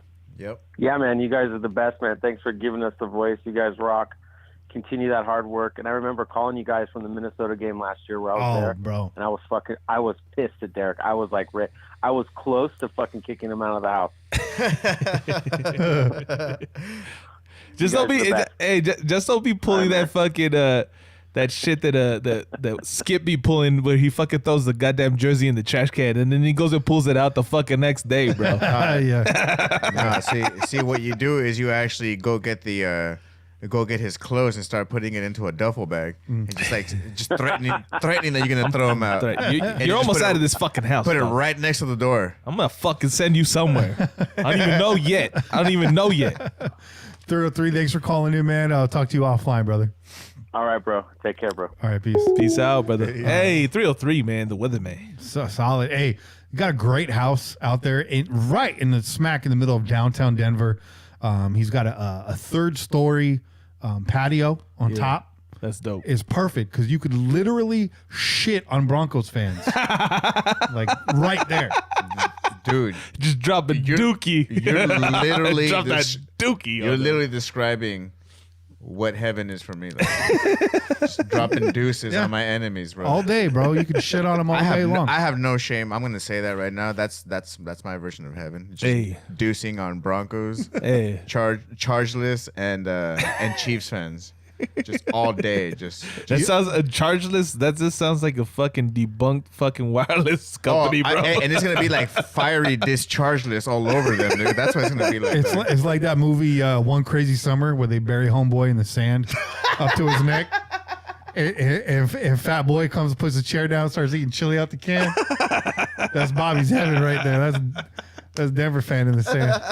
Only old heads will get that reference. Anyways, with all respect, man, Back to Gent was right in the middle of a fire phone call before he had to go to 303, which is also a great phone call. So, but let's get back to Gent. I wound it back a few seconds because, he had some momentum, bro. Trying to take a piss and be back for the last play. But all the motherfucking shots and beer I was drinking, I wasn't able to get the pee out. So I heard all the Chief fans explode in the bar. They was like, yeah! So I was like, damn, my boys must have lost the game in the last seconds. I come up out the motherfucking bathroom, and I'm sitting there looking at the replay, and then I saw the ball bumble. Nigga, I started clowning. Yeah, bro. Anyway, make a long story short, a whole bunch of motherfucking Chief fans who thought the Raiders lost had to motherfucking go on home. And like I said, the Chargers, we need to name them niggas Almost. Because they almost got in. They did it. Oh, bro. Yo, hey, that's a boy Jim, man. Jen's the only cat that can bring up a reference like that, dog. Bring up some apocalypto reference, dog. That's some fucking bad shit, dog. Almost. Bro. The Chargers are like that charging cable. You got to hold in just the right position to get it to work. You see that little lightning bolt show up and then it disappears and then fucking shows up and then it disappears. Yeah, that's the fucking Chargers for sure. Yeah, that's for sure, bro. Disappear. That fucking 6-year-old fucking charging cable. That's them, bro. Last year was a no doubter for Pete. This year, hey, there's some great calls this year, man. But I gotta say, this year, I mean, Pete's doing it, bro. But he's not in first place right now. Oh, hey, Kenny Stapler, man. Matter of fact, Where the fuck is Pete today? Yeah, Pete. Where the fuck, Pete? So Call I'm in. going to call him this week, and is Kenny going to try and rile the troops to try and kick my ass as far as voicemails go? I wish you would. Come take it. That's all I got to say. Kenny Che, brother, wasabi, and the wise and honorable Kane, baby. What's up, villagers? This is Pete. Woo! Can I have a game where I'm stressed out and directly affected, and my father's blood pressure doesn't go through the roof? And you know what, Kenny, give it to you. If you want to fire me as the draft analysis guy beforehand for missing out on Justin Herbert, go ahead. Send me a text. Jesus Christ. The guy is good. He's really fucking good. Yeah. And I'll tell you something else about this game. This is an observation that I've had that didn't boast on Twitter and whatever for bad juju, but every time we get a good... I don't want to... They don't want to stop the last one either, but to be fair. So 909. 909, what's good? You're on the Pillaging Podcast. Dude, first of all, I want to say it's good to see all you guys again. God bless you guys. God bless. I'm glad you're all okay, especially with COVID going around. Thank you, brother. Thank you. I called you guys, I think it was like way beginning of the year. And then we were talking about getting car out and stuff like that, but we're all eating crow right now, and I couldn't be fucking happier about it. But so we're in LA, right? I'm watching it over here in LA, and I think it was the Chargers, and I just thought it was a trip because I don't know about you guys, but there's too many hacks on TV. Like Florio, all those guys in First Take and everything, right? Yeah. So over here in LA, they had Vince Ferragamo and Jackie Slater. And I think they're doing the post game for I want to say the Rams and the Chargers. So when they were, so the guy, the host of the woman that was on there with Ferragamo in the stadium, she goes, well, I thought the offense, she was throwing for the Chargers, right? And she goes, well, I thought the offense was really good. And Ferragamo straight out said, yeah, no. And he totally disagreed. And he goes, look, I understand. And the only reason why I was impressed, because you got one guy who played in the Super Bowl who's, been around the game. Mm-hmm. And then you have another guy, he's just a Hall of Famer, right? So these dudes were like, no, he goes, I'm going to disagree. John Gruden, he goes, say what you want. He's an elite mind. And he was pretty much 2-3 plays ahead of Gus Bradley. He goes, you know what? Probably in the second half, he was a series ahead of him. Yeah. And he goes, and that's kind of not good. He's like, that's not good for a guy like Gus Bradley and the Chargers. And then you should have saw Slater, dude. This guy was watching O-line porn. He was praising he was praising Gabe Jackson, man. Hey. He was praising Rodney. And he goes, you see these two right here? These are elite O-linemen. Yep. And you use your boys. He goes, and they were doing this with 3 other backups? Yep. He's like, I don't get any better than that. And I was just like blown away because this was a Charger-based post game. And they straight up were like, yeah, no, that was awful. And Ferragamo was really impressed. He goes, he's really good. He goes, they're ahead. He goes, they're going to the right direction. He goes, I give them one more year, and we're talking Super Bowl. Hey. And this woman had to look like, what? Like she had no idea what she was talking about. But that's the respect that that's what I look up to. Those comments from guys like him, guys like Jackie Slater, not, Stephen A. Hack and, oh, God, what's that other guy? Fake news. Max Blomey. But other than that, I just wanted to call you guys and tell you that because I was blown away. I was thinking, holy shit, this isn't just, it wasn't some, I was impressed because it wasn't some, like JT the Brick and all those guys, like praising them that much. It's like, okay, well, that's your job, right? Like you get paid to do that. Yeah. But when you get the other side saying, he's like, no, that's elite. That's elite traits right there. And he goes, these guys don't have that. And I was thinking, damn, that takes a lot of guts to say that. So that's all I wanted to say, man. That's real, though. That's real. It's about time that people start recognizing the talent on this team. And we saw a little bit of that last week after the game. Colin Cowherd finally, starting to give this team some credit and stuff. I'm not sure I want it. I kind of like it when they keep talking shit. But, yeah, absolutely. But damn, it feels good to see this team get the credit it deserves because they're playing their ass off out there. They really are. Gabe Jackson might have had one of the best games of his career today, and that's saying a lot, but he was on film quite a bit. Oh, yeah. Brian Baldinger is going to have a field day tomorrow. Yeah, because I think it was Slater. They asked him, like, we'll make them good. We'll make them dangerous or elite. And he just straight up said, they're scrappy. They're tough. And he goes, whenever you got teams go like that, that's a problem. Mm-hmm. That's a problem for any team in the playoffs. And he said playoffs. And I was like, wow. Wow. All right. Okay. We'll see how this goes. Okay. And all right. And that just goes to show you, man, how dangerous we have become. That's right. And it's all like straight up because it's just that underdog mentality that we ain't going to give up. Yeah. And everyone just gave up on us. And all of a sudden we just crept up and everyone was like, well, where did these Raiders come from? It's like, well, y'all weren't paying attention. Hey. Right. Well, no, look, listen, the offensive line ain't no fucking surprise to nobody, bro. We've had one of the best offensive lines. Unlike the Cowboys, we've been able to stay up in the top offensive lines, right? Yeah. The Cowboys fell off this year. They had a lot of injuries. They had people retiring, all that kind of shit. But you got Rodney Hudson. You got Gabe Jackson. Yeah, you goddamn right. You're gonna fucking make this team's gonna work. It's gonna work regardless, bro. It's gonna work because I tell you, bro.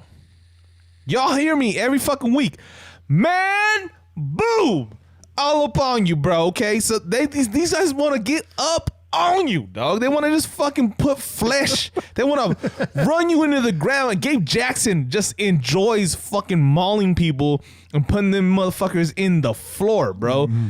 That's what you want from your offensive line, okay? And we have a bunch of backups, but when you have two guys in the center of the line, things are gonna work, man. You run towards those motherfucking beasts, and you're gonna get somewhere. The thing I see in common with every player on this team that's having success. The one thing they all have in common, they play with violence. Yep. That's football, y'all. That's Raider football. That's football. And especially this time of the year, that's some straight out football weather, dude. It starts getting cold. You just start putting your nose down. You just start hitting somebody. Yeah. And you start feeling, and you start making them feel that extra pain from the cold too, man. So it's awesome. Yeah. You hit him with that fucking D'Angelo afterwards. All right. How does it feel? Thanks for calling in, brother. Thanks for calling the show live, man. Oh, hey, man. God bless you guys. Hope you stay safe, please. You too, brother. You too. Peace. Chill. Great call, man. That was a good call. Great call. Everyone's having a good time today, man. Hey, we fucking winning, bro. Wins will do that for you. Let's get back to Pete. He's in a glass box of emotion right now. That I've had that didn't boast on Twitter and whatever for bad juju, but every time we get a good win and the media hypes us up, we always find a way to fuck it up. Did not happen this week. Isaiah Johnson, my boy, stepping up. There we go. But anyway, short, sweet MVP this week. I would love to give it to Rodney Hudson and Gabe Jackson for getting to the second level and doing some punishing shit that is beautiful. Used to play O-line, used to coach O-line. What they're doing is fucking great. Insane. Especially with two backups in. But if I got to give it to anybody, dear God, Quee Farrell, my man. Bro. Yo, Quee, keep it up, dude. He was in Herbert's fucking face. Grill. Putting man titty on Herbert. Quite the opposite. Man. A lot of pressures, a lot of this, a lot of that. And, damn it, it's a beautiful thing to see. Trash can player of the week. I want to give it to Nick Morrow for missing that tackle on the screen where it would have had dead to rights and the game would have been a lot less stressful. I could give it to Paul Gunther, but that's fucking cliche. Get the fuck out of town. I don't like you. I don't like your face. Get the fuck out of here. Get out of a Raiders uniform. Get out of a Raiders coaching. I don't know. But, you know, I'm not pleased with Derek Carr this week. I know you had two backup tackles. I know that there was a limited playbook, but, you know, that fumble 1 and 2, well, yeah, he had 2 touchdowns and a nice little stat line, but he did not do enough to elevate us to win today, dude. He just did not. DC, I'm just, this isn't me being mad at you. I'm just disappointed with your play lately as of today. But I want to see you back in the form next week. Anywho, we got a buzz off a fucking schedule, really important games coming up. Can't wait to see what happens. All right, y'all, I'm out. Bye. Late. Hell yeah, Pete. Nice. Anyone, Great call, man. Anyone can get it. Anyone can get it. Yeah. I put it more on kind of maybe the play call. There's people in the chat today saying the play calling was horrible. The only one that really stands out to me was that first series, very first series of the game. Yep. Threw it away. We do better. We're better than that in our first series. Historically, we're better than that. We got cute. They should have learned from the first play. We got cute. We got cute, bro. We got cute. We try to fucking do something. We try to go against the grain first and foremost, right? We're like, oh, you know what? We have 2 backup fucking tackles in. We have a backup guard in. Fuck it, let's throw the ball on the first 2 downs. And then you fucking go 3 and out and you got to punt the ball away. Luckily, the defense held their own. And you got yourself an opportunity again, and then you got that score. So don't get cute, man. Stick with what works. And especially if you got backup fucking offensive linemen in, the best thing you could do for those guys is run the fucking ball. Because it's real simple. I just got to get my weight moving and hit somebody, right? That's simple. That's simple football. Keep it simple and let your best player on your fucking team do his job. Let Jacobs run fucking wild on these guys. First series was shit. It was shit. Don't let that shit happen again. And one of the few weeks in our schedule predictions where nobody changed, we all had this predicted as a win, both before and during the season. All right. Hey. Well, all right now. Cheers to that. Star frame. Star child. Birdies all around. Hey, I got to say, MVP this week was you guys, the callers. It was one of the best caller weeks we've ever had. Man, great. 2 live calls. It was fucking, that was awesome, man. It was fire. Great. Great calls, man. It was definitely a stat calls because you had your nice, informative, in-depth calls, and then you just had some that just got straight to the point. And let me just say this too, man. That we can't forget about the chat because the chat is on fire, and all the fucking super chat motherfuckers out there, man. Hey, you guys doing the damn thing, man. We appreciate y'all. Yes, sir. We appreciate y'all holding us down. And I did notice there's 70 some odd people in the chat right now. I'm only like 30 some odd likes. Y'all need to get on that. Yeah, man. What's that all about? Hey, if you've ever had what did you say last time? What'd you say last time, Bobby? You got in their ass and they started liking that shit right away, man. We gotta do that again. I was like, how is it that we be having 63 people up in the chat and only 42 likes? That's right. That's some bullshit. I'm just Where's saying. the fucking likes at, man? And I think Kenny was about to say, smash that like button. Here's a goal: 75 likes to honor Howie Long on the show. That's the goal. Oh, hey. Make it happen. Hey, and those of you that ride with us so hard, tell a friend, tell a Raider friend, spread the word. We're not on social media a lot. We don't spam the shit out of all of your social media. That's not our style.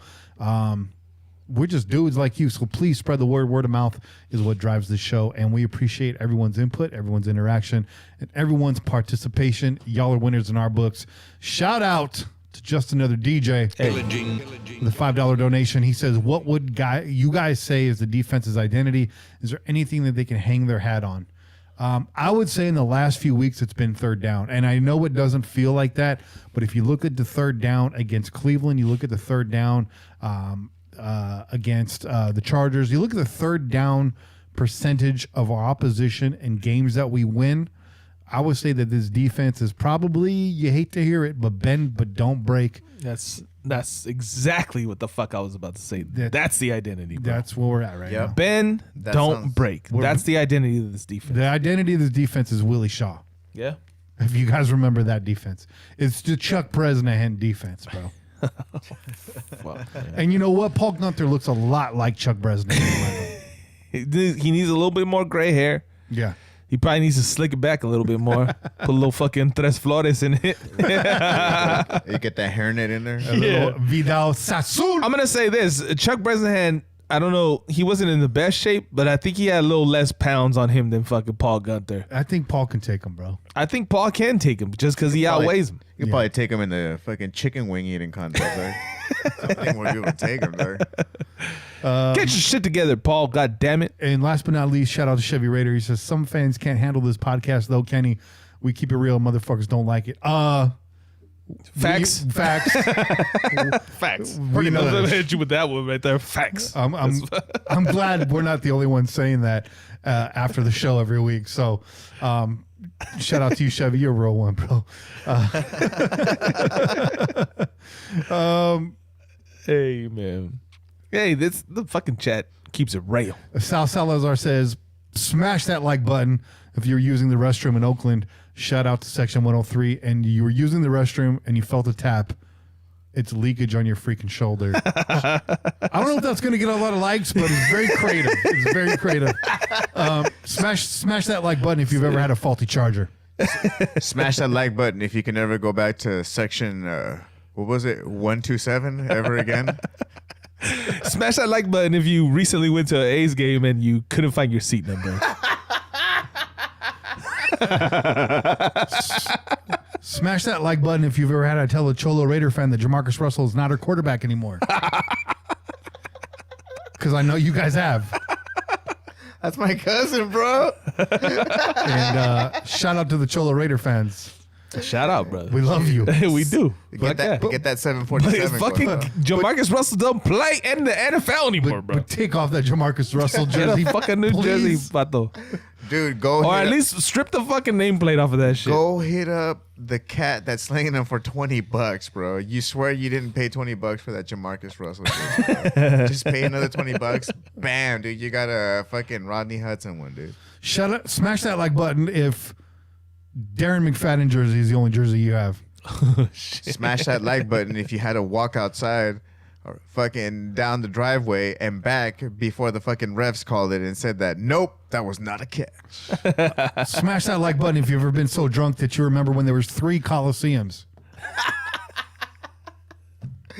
Hey, yes. Aim for the one in the middle. Guys, that's it for this week's show. Tune in every week wherever podcasts are found. Until next week. Hey. Keep the wind in your sails and the rum in your mug and pillage on Raider Nation. This has been a production of the Crow's Nest Podcast Network. I'm Kenny Stapler, joined as always by your boy Che and Bobby Wasabi. We out here. Peace. Raiders. Just win, baby. Like a freight train coming, you're blowing the town. Like a diesel motor, you never shut down. With your pistons pumping, you're mowing them down. It's a sight to see, they all lay their money down. When you're gone, mama, hell, you ain't acting right. When you're gone, mama, I can still see your eyes. When you're gone, mama, this'll be my last goodbye. When you're gone, gone, gone.